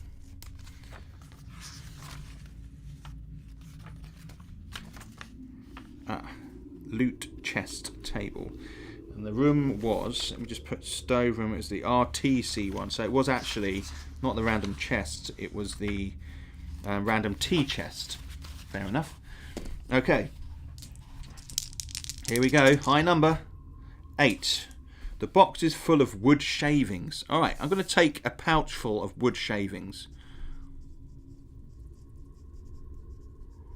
Because you can use those to make offerings to gods. Gods that like wood. And not particularly useful. Certainly can't sell those in the town, which is annoying. Right. Okay, so the guard post. We had something to roll on here, didn't we? Abandoned guard post. Let's bring that up again.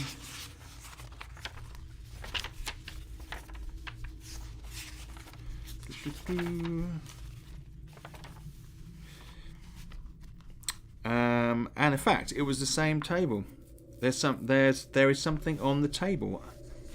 So we've got an empty. So it's basically there's a dusty table here upon which sits a dry tankard and an empty bowl.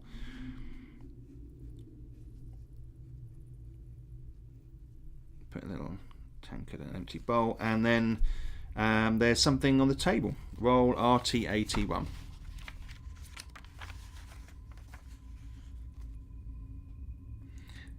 Good. That's a good point, actually. Yeah.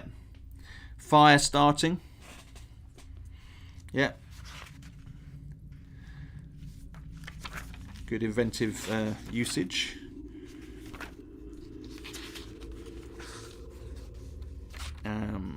Random table. Random pouch. Prisoner counter. Random table. Here we go. So what's on the table? We've got 8. Someone has discarded a broken sword here. Okay.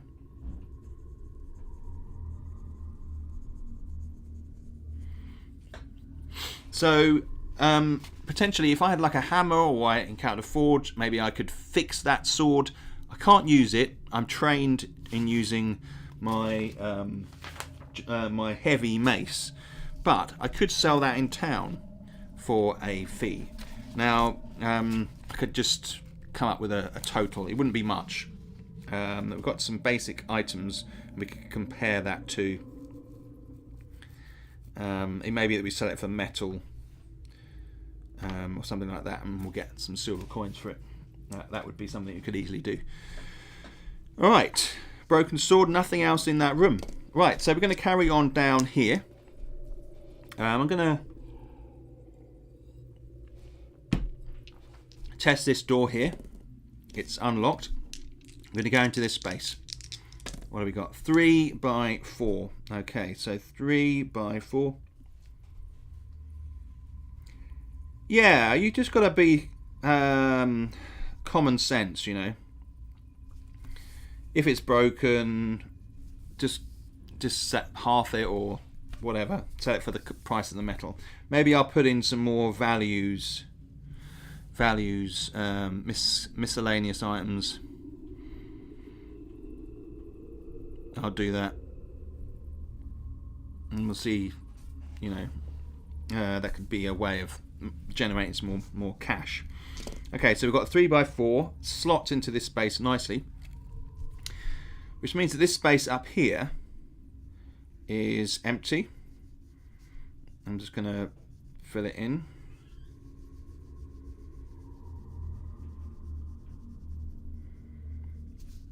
And just so it just gives it clearer definition as we're looking at it on the map here. It's nicer.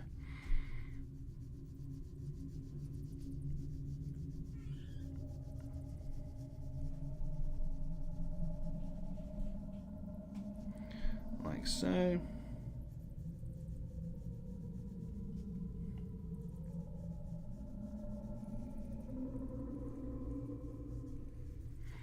There we go. There's a large space clear like that. Absolutely, yes, it doesn't matter with the gods. Doesn't have any effect. Right, got this room here.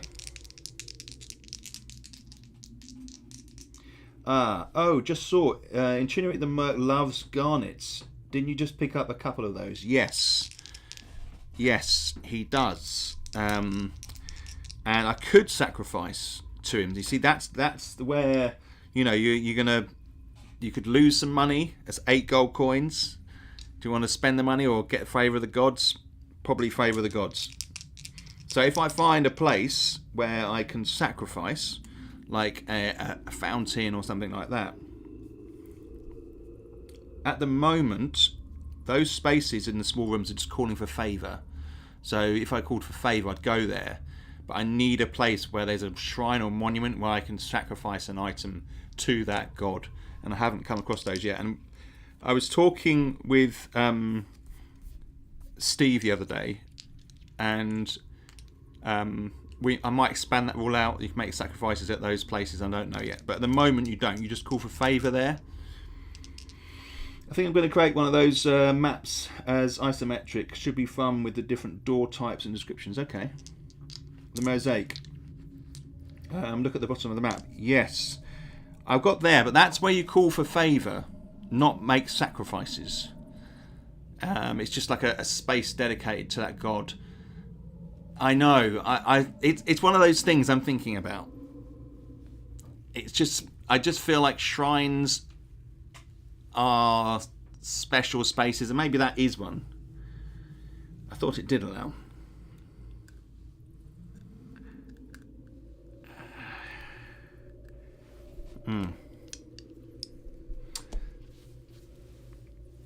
What did I call it? It's a mosaic. I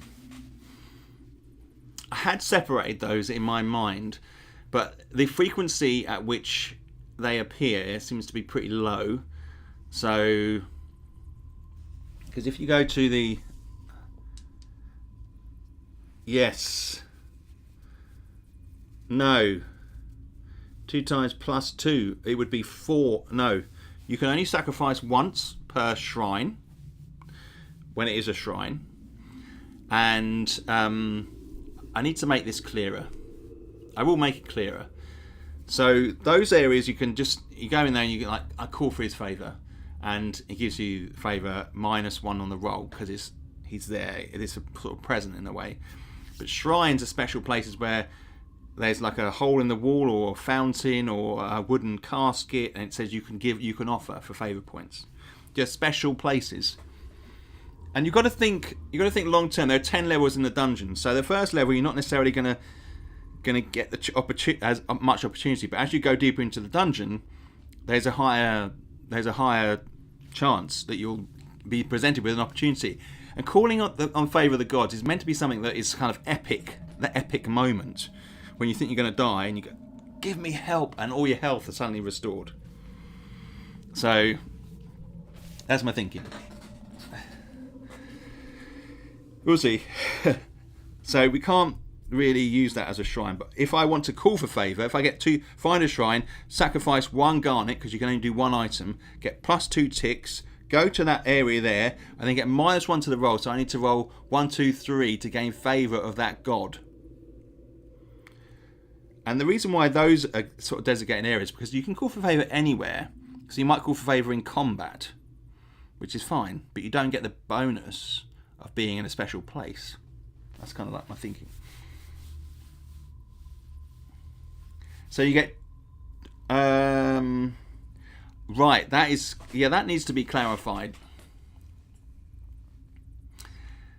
So in my mind, Scott, that meant it's just +2 ticks. So yes, I can understand why you may read it that way.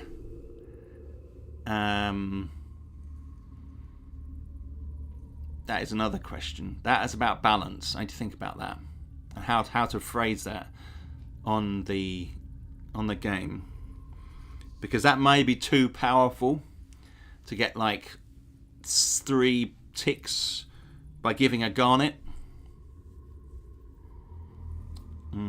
I will have to clarify that. That is a problem.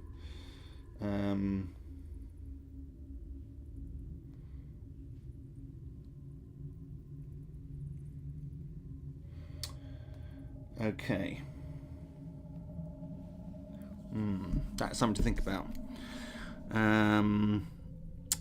Points for gems, gods. All right. Now, did we roll what this room was? I can't remember. That is the thing with creative mind. Sometimes it's all over the place. Right. Let's do this one. So we've got this space here. Let's roll for what this is. 44. A barracks. Oh boy. Oh God. You see 2 rows of bunks and some hammocks. There are people here.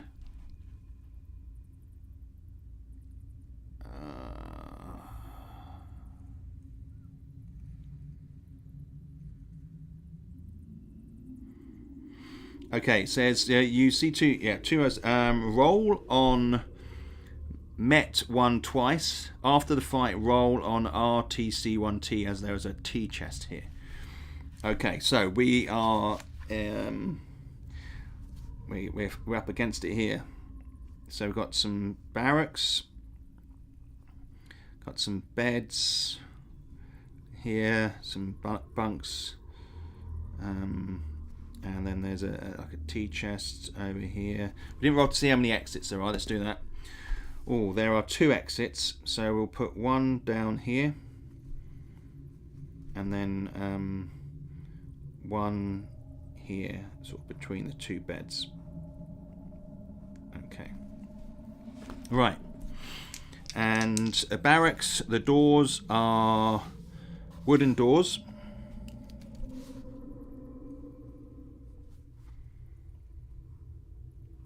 Just like that there. That's why I asked about quality. Would think a low quality is worth favour. It may be not as much as the pristine garnet, as the high quality garnet. That is good. That is a good point. But I'm thinking for the gods, it's more about the mineral quality rather than how, because the low quality, mid quality, and the high quality, they're all, it's how conditioned they are for, if you like, human consumption. Whereas a lump of garnet for this god may just be as valuable as it would have been made pristine to go on a brooch or something like that. Maybe. I don't want to complicate it too much, but it definitely, that has lodged a thought in my mind. So we'll have to think about that one as well. Good call. I like it. I like it. Keep it coming. Right, so we have got to roll on Met twice. We could be done here. I've got no backup. This is probably one of the hardest rooms to roll. Martial enemies are the hardest. If I roll high, I've got doubles. And that means that I'm facing some tough opposition.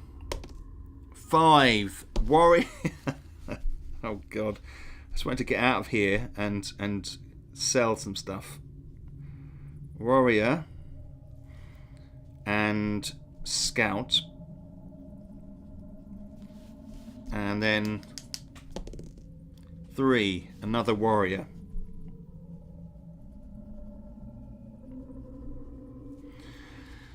Alright, now we know that we're quite good against warriors with our jerkin. That helps to a certain degree, and the scout is not a very effective combatant. The warrior, although he's better than a thug. So we've got 2 warriors, a scout. Alright. They both have 2 options for attacking, which is concerning. We know that I can block the flurry with my jerkin, but the warrior can also block my primary 4s on my pummel. Now the scout has a jab, a nimble jump on primary 1s and 6s. So on the drubbing, he can jump and -2 damage from that one. That is quite effective. All right. Okay, let's see where we go with this. All right. Let's do this. I'm attacking first. Right, so we've got 2 warriors, let's not forget that. So 3, 5. Nope, I cannot do it. So we need to... I could probably do with printing out another warrior card and a guard card, because those ones come up quite frequently. So we've got 2 warriors. Let's try this. 1, 6. Nope. 2, 2. Yes. He can slash. D6 -2. Oh boy. This is not good. And I can't block. I've got 4 now. I can't block. Here we go. Oh, 1. Doesn't do any damage. Excellent. And the second warrior. 4, 1. No, he can't hit me. And then this scout down here. 6, 3. He can. He can jab me with his dagger. Alright. Usually out of the dungeon, scouting the area, they strive to avoid combat, but are not afraid to fight. Dressed in green and agile on their feet, they thrust the point of a dagger towards you and jab me accordingly. Right, so I can't block any of that with the jerkin. 2 damage. No, 2 -3, no damage. Thank you, Nick. Right, round 2. This will take me to the next level if I win this. Right, 4, 6. 4, 6. Oh boy. 5. I can. 5, 4. No, I can't. Because that's a primary. No, not hit. Right, 2 warriors. 2, 5. No. 4, 6. No. And then the scout. 5, 3 is an exact hit. Right, so that means they hit straight away. Now, they don't get any, creatures don't get any bonuses for exact hits. But if we exact hit, because we're trained warriors, we get to add our shift. Do they get to add their shift to it as well? It may be that they do, actually. Let me just double check.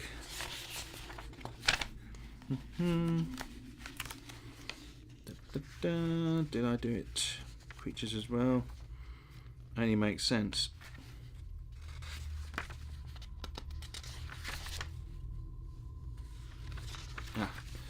Get myself a bit confused here.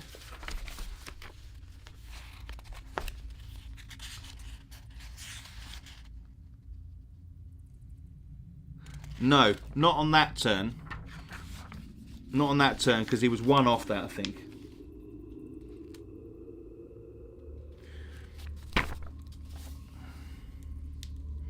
Was it, Scott? I don't remember. Okay. Well.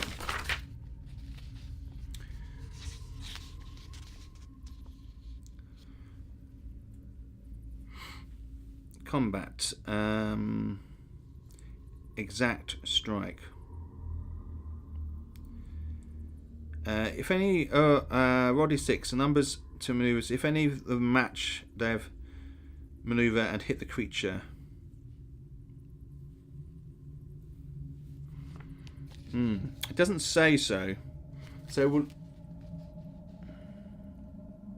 we'll go without it, because if we're trained warriors, we get that benefit. So we'll go without it for the minute, but I need to put a point in that.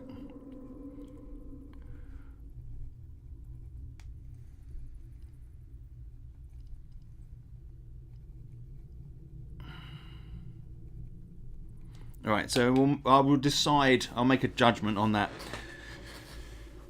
when I do the update tomorrow. I'm going to be spending a couple of hours making all the changes to the rules. There'll be like tweaks and spelling errors and typos and stuff like that, as well as some slight adjustments to some of the rules, but not enough to, I mean, if there's any major changes that I feel would require full printing, I would say, but it may just be a few pages you could reprint if you've printed stuff already. Okay.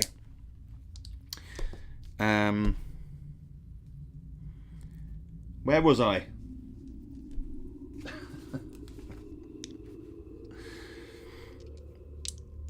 Where was I at?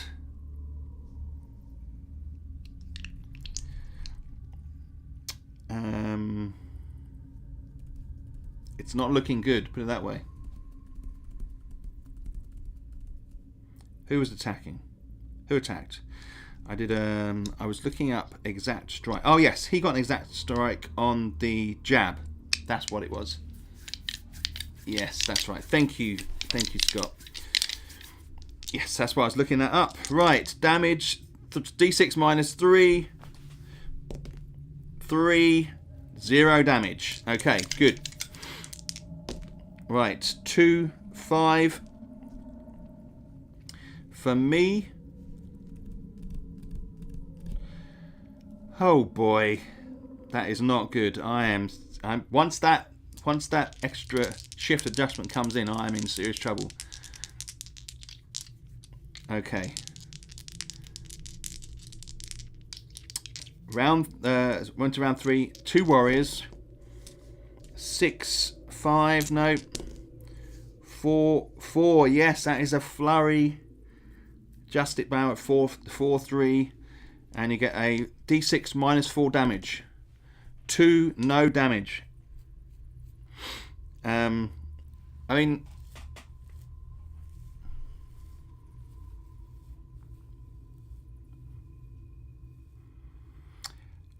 we could look at adding in additional damage.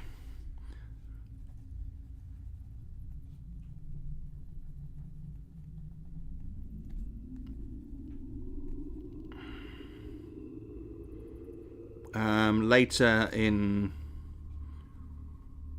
round 4 onwards. I'll have a think about that. Right. Well, that's because they're the weakest characters, and I had to think about the range. It had to be one at the bottom of the range, and that is it. Yeah, you're right. Yeah, it may be that I buffed that one.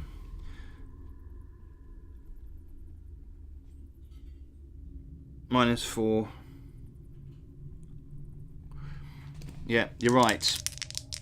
It may be that may be the case. So we'll just have to see. It's a question of balance, isn't it? And then second one. The second warrior rolls a double 1. The warrior swings but loses his balance, and you kick him hard in his ribs, causing D3 damage. Alright, D3 damage. We haven't put the totals in here. So the scout is a 4, and the warrior is 8, and 8 up here. So first warrior, D3 damage, 1 point of damage. Okay. That's not very good. Alright, and then the scout, double 6. The scout, he's nailing it. He is nailing it. Prime attack. The scout leaps back, pulls out a short bow, and looses an arrow. Take D6 damage. Ouch! That is OP. That is. Whew. 5 damage. Oh boy.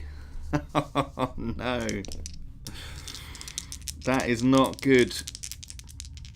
Oh, I haven't really hit him either.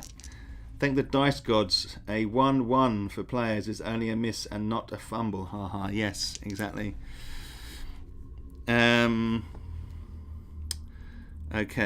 D6.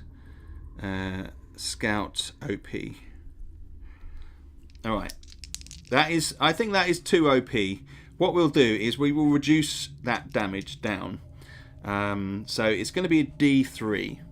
So we did 5 points of damage. So we'll take 3 points of damage. So that is a inaction chain. That is me actioning something in my own game. So 3. But I will change that on the card. Yeah, I've got a fair few updates to do. All right. So let's carry on here. Round 4. Okay, we're entering the danger zone now. The 3 rounds we had without any changes. Right, so here I go. 6-4. Excellent. That is an exact strike on the injured warrior. So I get to add +2 to it. Already it's a +1. So it's +3, D6 +3. Now, it's a 6 and a 4 primary 4s and secondary 3s. So his armor doesn't, his interrupts don't affect that in any shape or form. So we roll a die.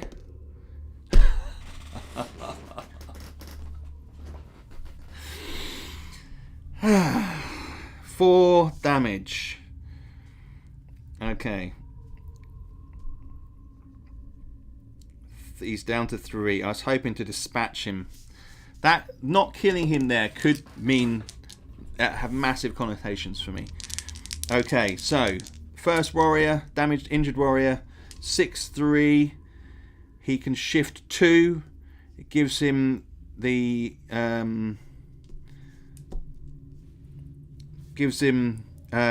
chance to do a flurry, which, as we discussed already, hasn't done much at the moment. He does 4, -4, 0. As we talked about before, we probably will bring that down to -3. So he would have done 1 point of damage. And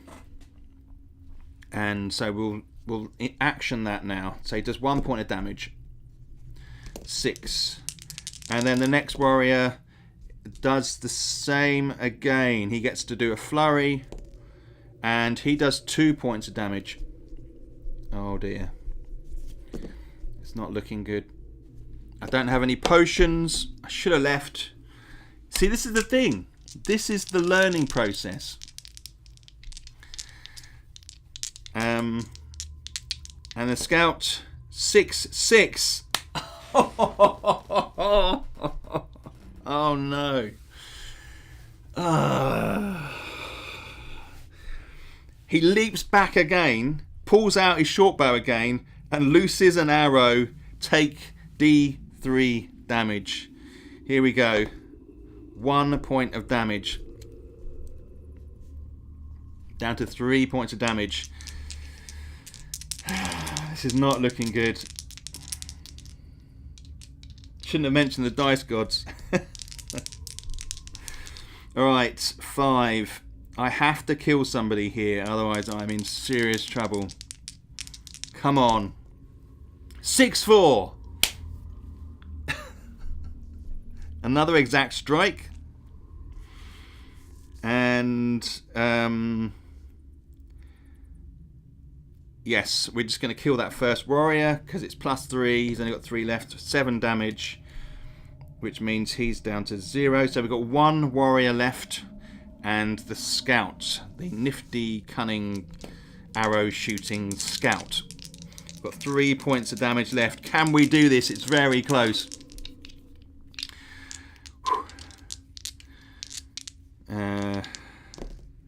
4 for the warrior. 4-3. He can do a flurry. 2 doesn't do any damage. And the scout, 5-3. He can do a jab, and that's 0 damage. He rolled a 1. My go. 3, 6. I get plus 5 shift. 1, 4. So I can do a... Oh, it's such a terrible roll. 1, 4. I can just about do a pummel. I can do 3 up on that one. I could do 5. I could do 5 up on this one to 6. Excellent. I can do the drubbing. So we're going to roll a drubbing on the scout, which gives me 4 points of damage, which kills the scout. And we're left with the warrior, who rolls... Oh no, sorry, it's... Yeah, the warrior rolls 2, 5. He has plus 4 shift, which he can go 3... Yeah, he can do a flurry. And does no damage. My go. 1, 4. I got 5, so I can take it up to a drubbing. And here we go. 5 plus 3 is 8 damage. We did it! Yes, I like it when a plan comes together. Okay, very close. Whew. Okay, I am down to 3 health here. Oh, hang on a sec. You know what I didn't do before? I didn't do my experience. Okay. Which would have made a huge difference. We'll add it all up now. Because I killed a thug, a vet, and a warrior. I didn't add my experience on at that particular point. I don't think I did. No, did I? Yeah, I did. No, I did. 1, 2, 1, 2, 3. Yes, I did. Take it back. Yes, I did have those. Yes. Phew. Okay, good. Yeah, I did. No, you're right. Okay, so forget about that. So we've got 2 warriors, 44, and an 8 here for the scout. So that is 56. No, 44 plus 8 is 52. So we've got 136 here. 136. So that makes me level 2.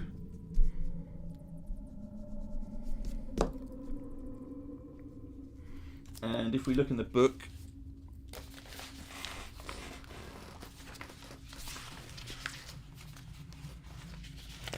here you will see that level 2 to go level up to level 2 is 100 XP, and my shift and discipline stay the same. Okay, the next level is 500 XP. Now, but I do gain an extra 10 health, and you gain that automatically. So I go up to 13 health. Plus 1 precision. No, plus 1 precision's on the next one. When we go up there, it's still... Oh no, you're right. No, it is plus 1 precision. Silly me. Who wrote these rules? Plus 1 precision. Thank you, Nick, because that is what level 2 is. I knew that. And right, we've got a little bit of treasure to roll on here. So let's do that. Hopefully we get some good loot, because I think at this point, I'm looking at the level. I've got half the level done. I'm probably going to go out here and we'll experience what it's like to leave the dungeon, because I think that's important to show. Let's figure out our loot though. So we got basically some rolls on pouches here. I may have made a boo-boo with these pouches. We need more pouch options.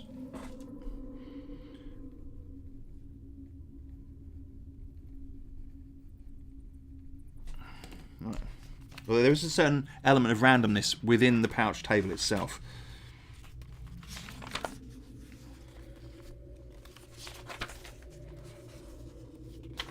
Okay, let's have a look here.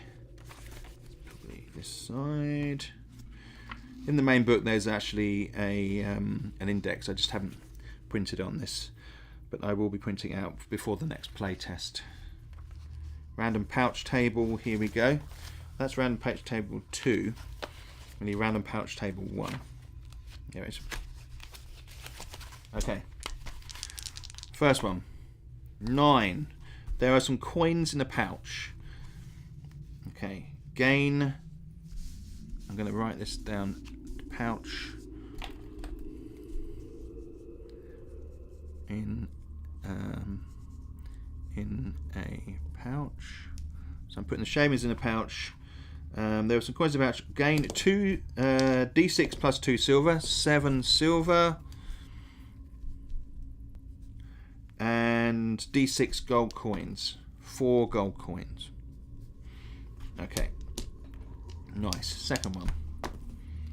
7. A few coins rattle in the pouch. 2d6 copper coins. 6 copper coins. And d6 silver. 1 silver. Okay, I'm adding that onto my table over here. And then the last one, just check, it does say a different table on here, but I think that's an error.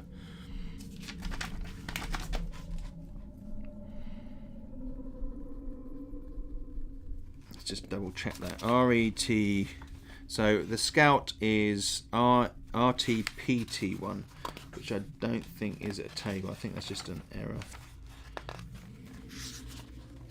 May not be.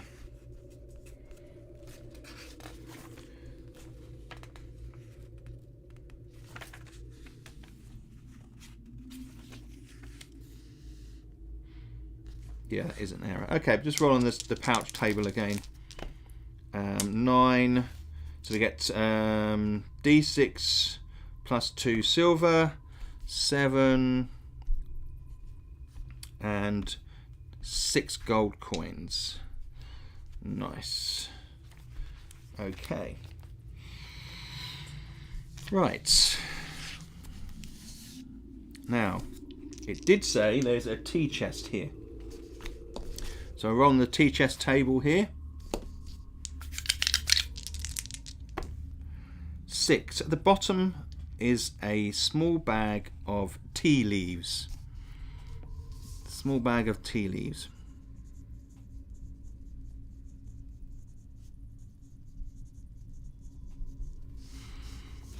Now,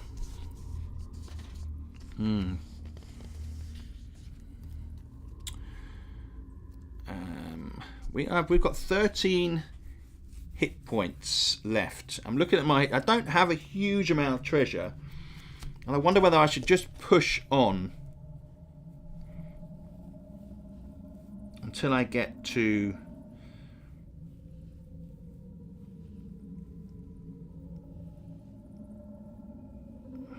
until I find out what's in this space down here. I'm kind of inclined to do it because I've got that boost of hit points, which was the problem before, although I've got no weapons. So should I risk it? Should I push on? I think maybe I should. I do have a coil of rope, which I can always sell. Don't get a lot for that though. Okay. No, we're going to do it. Going to push on. Now, this here. I'm going to go to this room. This room down here. Check the door. It's not locked. And 1, 1. So that's a double. So you roll again. and add the next to it. So it's 5, 4. So we're going to go 5 across like this and 4 down.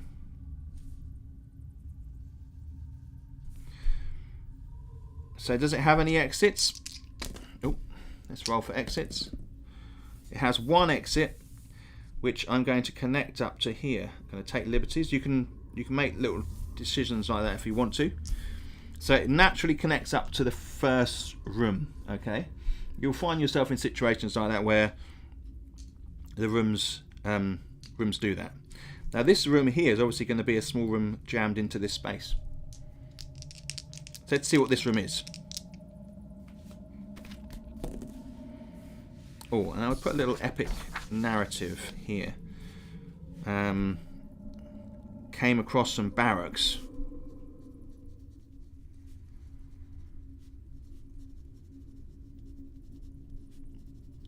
And fought 2 warriors and a arrow wielding scout who shot me twice.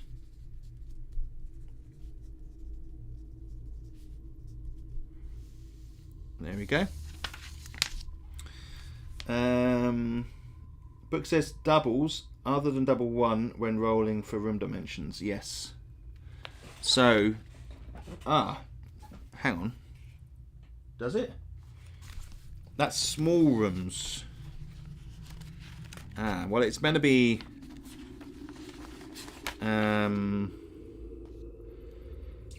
If you look at the table. Hang on. Is that right? Page 12.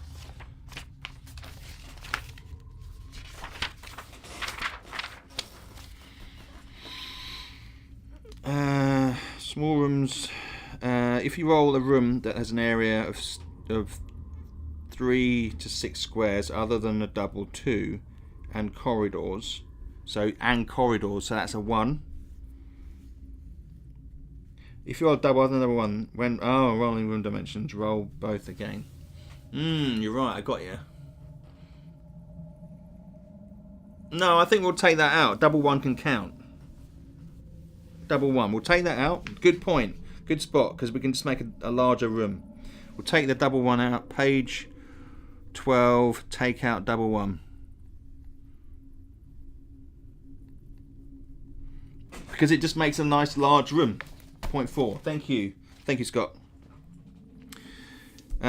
We rolled 52 for the room. Let's have a little look at that.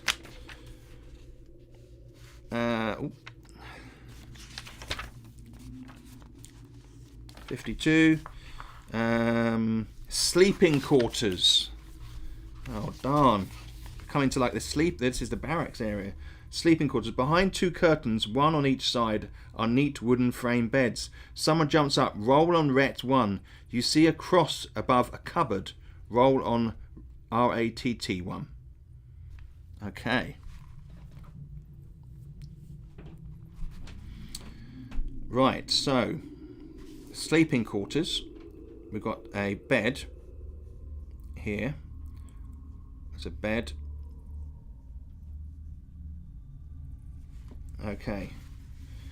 I've got to put barracks here. And sleeping quarters down here. Sleeping quarters could have a better name, I guess. Alright, so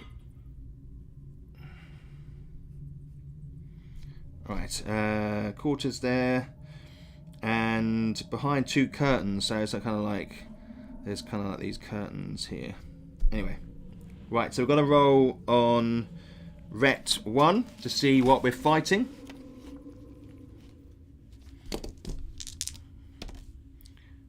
Four, a dark cleric.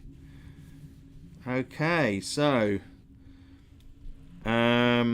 Ret 1. So this is kind of like almost. This is like we've got a religious opponent here, a dark cleric. So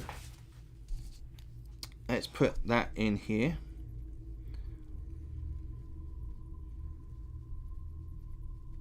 And a dark cleric. Now they're quite tricky. Let's have a look at these. Dark cleric. And put that up there. Round 1. Dark cleric. Here we come. Arundel. He's ready for it.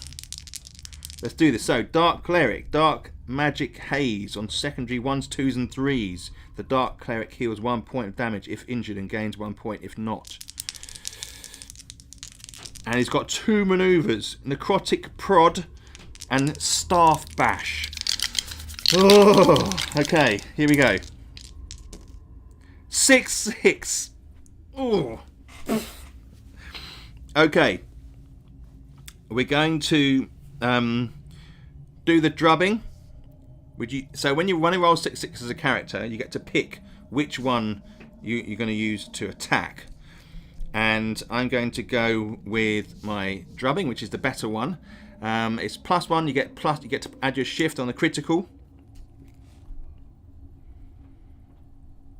Just make a note on that. And I'm going to roll for damage. Here we go. 4 plus 3 is 7 damage. So in that first strike, I take him down to 4 points of damage. Awesome. Right, he now rolls the hit. He rolls 3/3. And in fact, he could shift to a Necrotic Prod. He can go 3/2. Which is vicious, and he can do 1d6. I need to change that. They're meant to say d6. d6 minus 1. 4 points of damage. Takes me down to 9. Okay. Now, maybe I need to put interrupts cannot be used against criticals as well.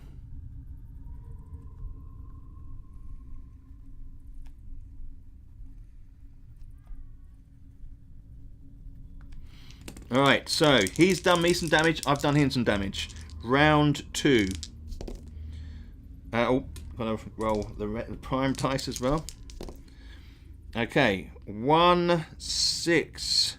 Doesn't feel good, no, I can't hit him. 5/4. No, he can't shift. Round 3. 4/3. It's an exact pommel strike. Using the base of the mace. Damage. Okay. So, damage is d6 minus 4. Now, we have got secondary... this guy, on the secondary 1s, 2s and 3s, he heals 1 point. He sucks the magic up. Yes, it does, yes. Yeah, no, he can gain over his baseline. So in theory, if I roll pummel, miss, he'll gain +3 and could be 14 in health. Right. So I'm going to roll for damage. 3, 2, 0 damage, but he gains a point. How about that, eh? So he goes from 4 to 5. Darn. Right, he rolls 2, 5. No, he can't shift on that. Right, round 4, +1 shift. Here we go. 6, 5. Brilliant. I can move it to a drubbing. and it's a 6 plus, and he doesn't get any defense against the secondary 4. It's d6 plus 1, and that is 3 points of damage, taking him down to 2 points of damage. His turn. 1, 6. No, he can't shift that one. Yeah, no, they're pretty good, the Dark Monks. And then 4, 2 on my next go, which is round 5 with a +2, +4. Can I do 2 to that and 2 to that? Yes, making it 6, 4. Like that. And that means I hit with a damage +1, d6 +1. 5 damage. Okay. That takes him down to -3 and kills the Dark Cleric. Excellent. So, what I need to do here is have a look at what he gives me. 25. So that's 150. That's 161 experience. And I get to roll on RRET 2, slightly higher tier of loot. Let's get that in here. I think that is religious pouch table 2. Here we go. Random religious pouch table 2. Here we go. This table here. 4. Nothing. The pouch is empty. Darn. I'm going to take another pouch because I've got one pouch that's full of wood shavings at the moment, and I've got 2 empty pouches. Right, that's a shame. I'm going to go back to the room. I've got 9 points left here. 9 health points. Risky. I think we will leave this dungeon and then go back out again and deal with that there. I think we'll do that. And I can show you how we're doing, how we leave the dungeon. Alright, so Dark Cleric, powerful character. We've beaten him. The room itself was the sleeping quarters.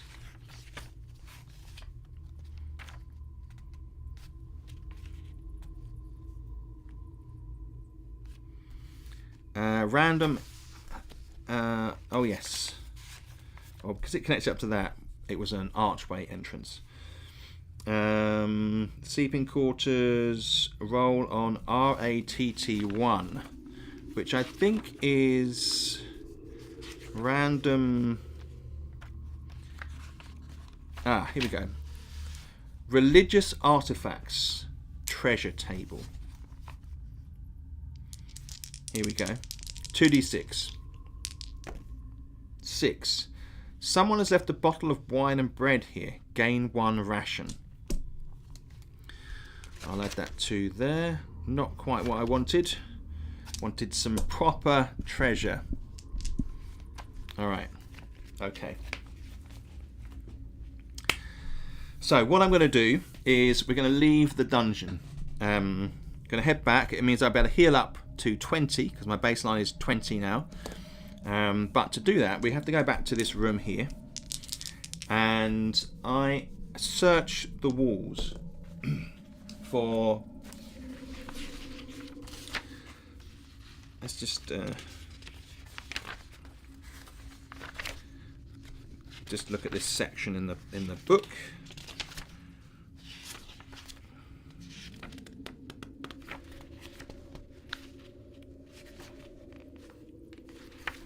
Because we are going to want to read, because we're going to roll on some tables and get back. Because when we get back, we're going to go to the tavern.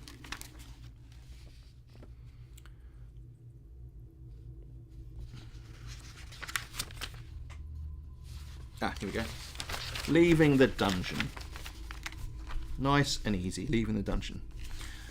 You can leave the dungeon at any time. and on any level. To do so, you must find a ventilation shaft that serves as an escape hatch that is hidden in the dungeon, opens out to the surface. You must be in the room that butts up against the outer boundary of the dungeon level, and the room must be encountered before you proceed with your search. At the wall adjoining the edge of the dungeon, roll a d6 for each square until you roll a 6. This indicates the presence of the shaft. Mark the exit on the map with an F, with an E, and this is where you will resume your adventure when you return and carry on exploring as before. So we're going to go to this area here. 1, 2, 3, there's no shaft.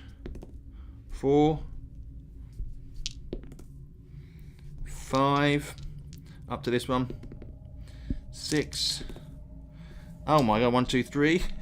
We've got 2. Aha, there's an exit shaft here. Okay, good. So we put the exit shaft here. Now you can only do this once per level. So we come out there, and it says here, as I wrote in the rules, you can only leave once per level.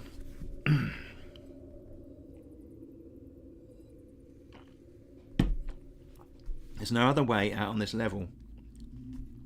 You'll have to fight on to the next level. Now, this is even with the exit up here, okay? So that's just how the dungeons work. There's potentially guards or people roaming around in that space. You have to go to the nearest wall and try and find the exit. When you return to the town, if you have the soaked or bloodied status, they are removed, and any ticks in these status boxes are rubbed out. Fine. Okay. If you do leave and head back to the town, you can heal up to your full points. So let's do that. Here, so we're level 2, so we've got a baseline of 20 health. There. And sell your loot and buy items that can help on your adventure. You can leave the rest of your loot in a secure location, head out stronger and more capable. It's up to you as you want what you want to bring back to the dungeon. But you cannot acquire any items other than the ones at the market. Okay, so the market. You can visit the market and buy a range of items that will help you on your quest. Firstly, establish what you want to sell. So, we have got a total .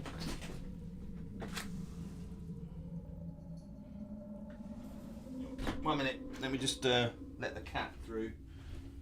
Do you want to go through here? No. Go on. Go on.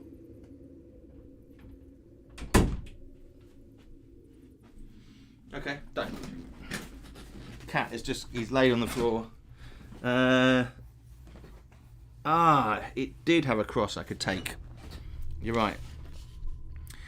Wooden cross.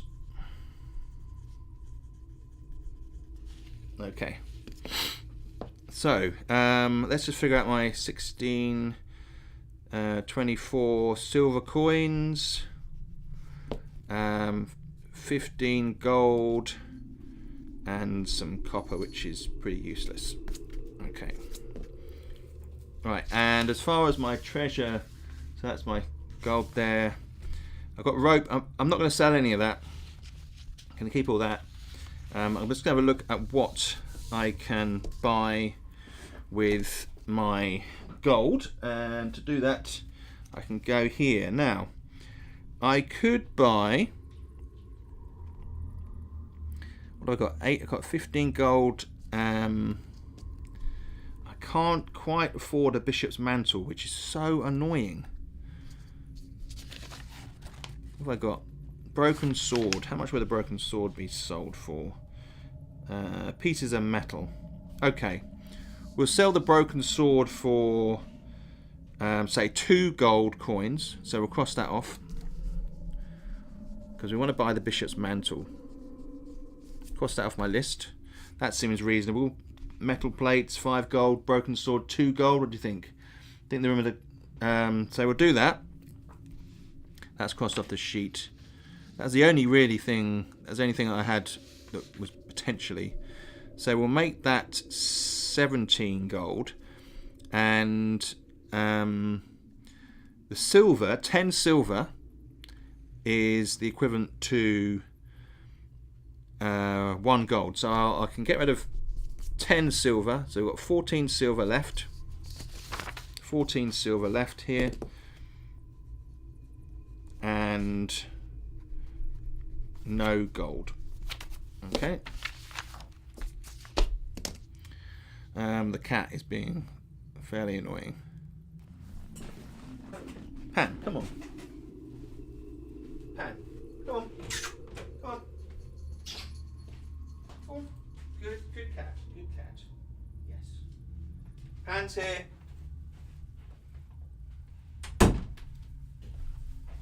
Alright, so, can you sell your other armour to pay for the new one? You could actually. You'd only sell it at half the price, I think.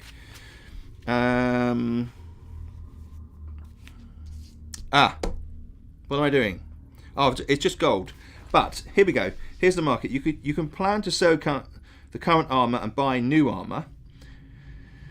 Here we go. You can visit the market and buy a range of items that will help you on your quest. Firstly, establish what you want to sell. Value. Yeah, we've done that.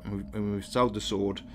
Firstly, establish what you want to sell. Gems retain their value, but armor, scrolls, and potions are only worth half the purchase cost. See the relevant tables. You may plan to sell your current armor and buy new armor. Make a note of the total value. To sell all the non-coin loot, you must proceed to the market once free of the dungeon. But do you get your money's worth? The traders' stalls can be tough at times and generous. Okay, we'll roll for that. So to do this, combine your shift, discipline, and precision minus your level, and then roll 2d6 and add them together. Consult the table. Right, so that means +2 on here. 9, 11. You did well. You stood strong, and you added 10% to the value of your loot. So that's roughly speaking. Obviously, I still have 2 low quality. Oh, you're right. I still have 2 low quality garnets. You're right. Yes, I forgot about that. Why didn't I see those there? Minus your level confused me. Higher level character is worse at bartering. Why did I put that? Because the reason why I put that was, no, it sounds worse, but the reason is, if you look at the levels, so if you look at the level, so say an experience level 5,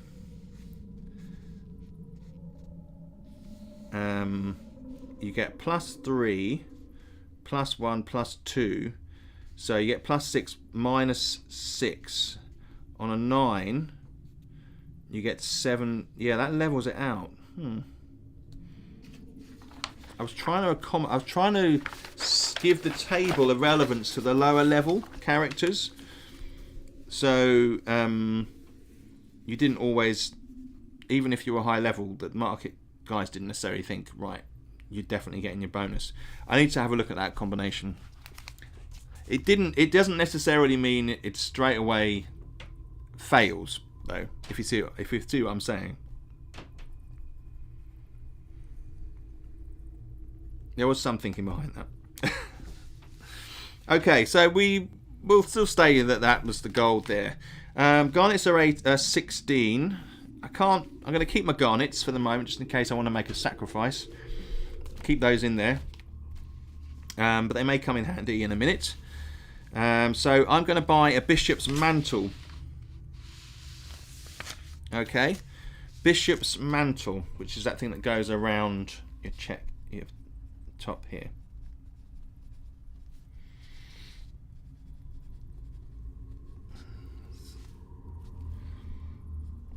And that is a Bishop's Mantle is 5/4. -2 damage.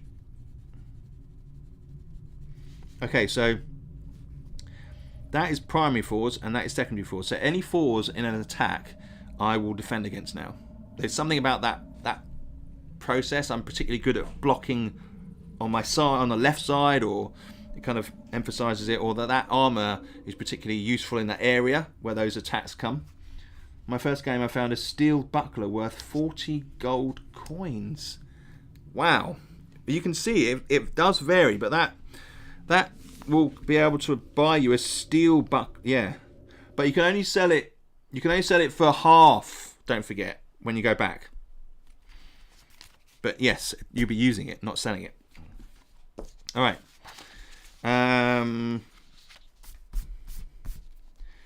Okay, so we've got the Bishop's Mantle. Now, scrolls. I could buy some potions. I could sell 1 garnet and buy some potions. Let's have a look here. Potion of healing is 2 gold coins. Now that is interesting.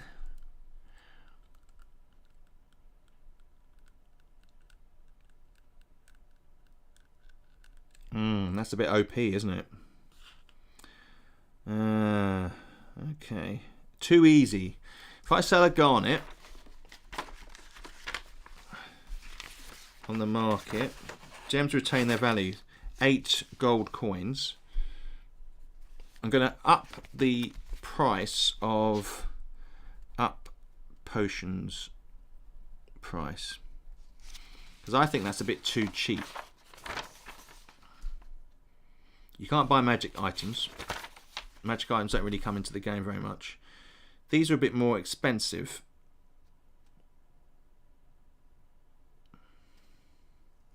Surge of Healing, 55. Yeah, so these are far too cheap.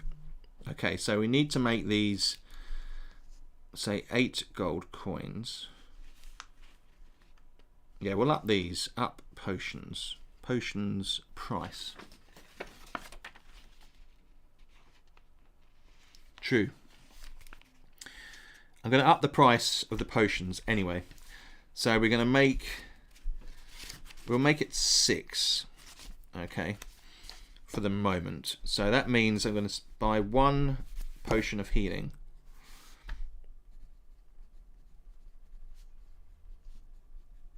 Don't forget you can find them in game as well.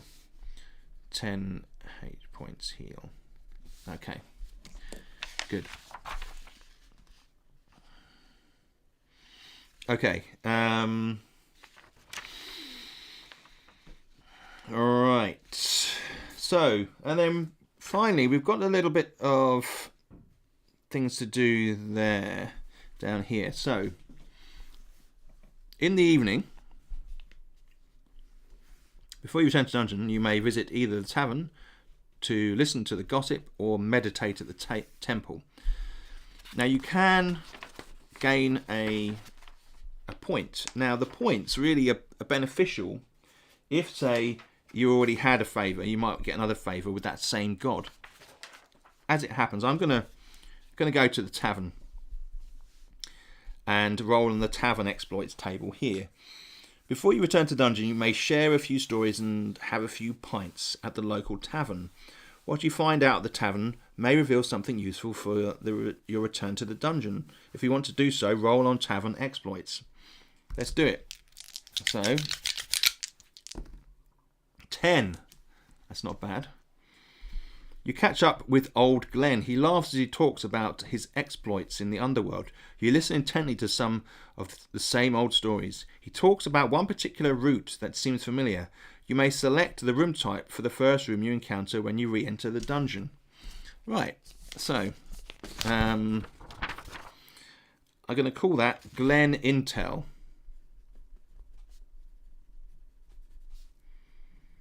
Select first room. Okay. Might want less inventory. Yeah, good point.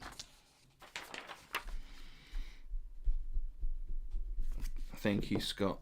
Nick. 1 low quality garnet. All right. Brilliant. And then the town hall. Now, I've heard that there is an arm wrestling competition at the town hall. You can also take part in a friendly arm wrestling competition that is held at the town hall. It could bolster your confidence and physical well-being before you re-enter the dungeon. Of course, if you lose, it may have the opposite effect. Roll 2d6 on the arm wrestling table below and add your discipline modifier, as you must try and remain focused. Any resulting modifiers are taken into the next adventure and noted on the character sheet. So, my discipline is +1. Okay, so here we go. 2d6. 6. You're so preoccupied when trying to beat a lean woman with tight muscles that you do not notice a thief cut your pouch free and steal 10 gold coins, or equivalent if you have it. You lose the round when you realise your belt is lighter.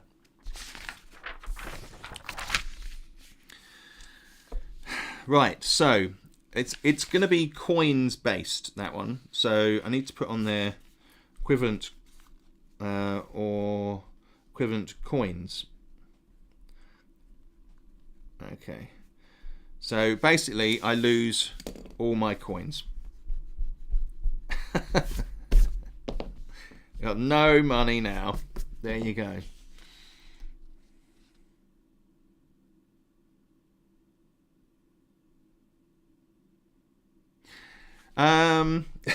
Well, actually, it's just the coins. The garnet is not kept with my coins, so I'm going to emphasize that. It's meant to be coins. So it could be like I had a lot of silver coins that were equivalent, you see. Okay. So, what we then do is, yes, with that select first room, yeah, it is powerful, but it's the knowledge. I don't think it's, I don't think that's too powerful. We'll just see, we'll see how it goes. I might just select an empty room, you know, and the aim is to complete the dungeon level. Okay, good. So we are now nicely set up for the next adventure. So, don't forget, you can download these rules if you haven't already. If you're watching the vlog back, the VOD back, whatever you call it, afterwards, and it's on Board Game Geek 2d6 Dungeon, and there's a Facebook page, so come and join and become a play tester. That'd be awesome. I am going to be doing an update tomorrow, so update to 0.9, I think the update will be. So it's quite a bit more than last time. So increasing the number total. So it's 0.9, and that will go live tomorrow evening, probably, or afternoon, Greenwich Mean Time. And I feel like Arundel Knox has done a pretty good job here today. We've had a couple of epic battles in this dungeon. It's worked very effectively. We had the guy over the 3 guys here, and then 3 guys there, and then a dark cleric. That was a pretty tough run, but we survived.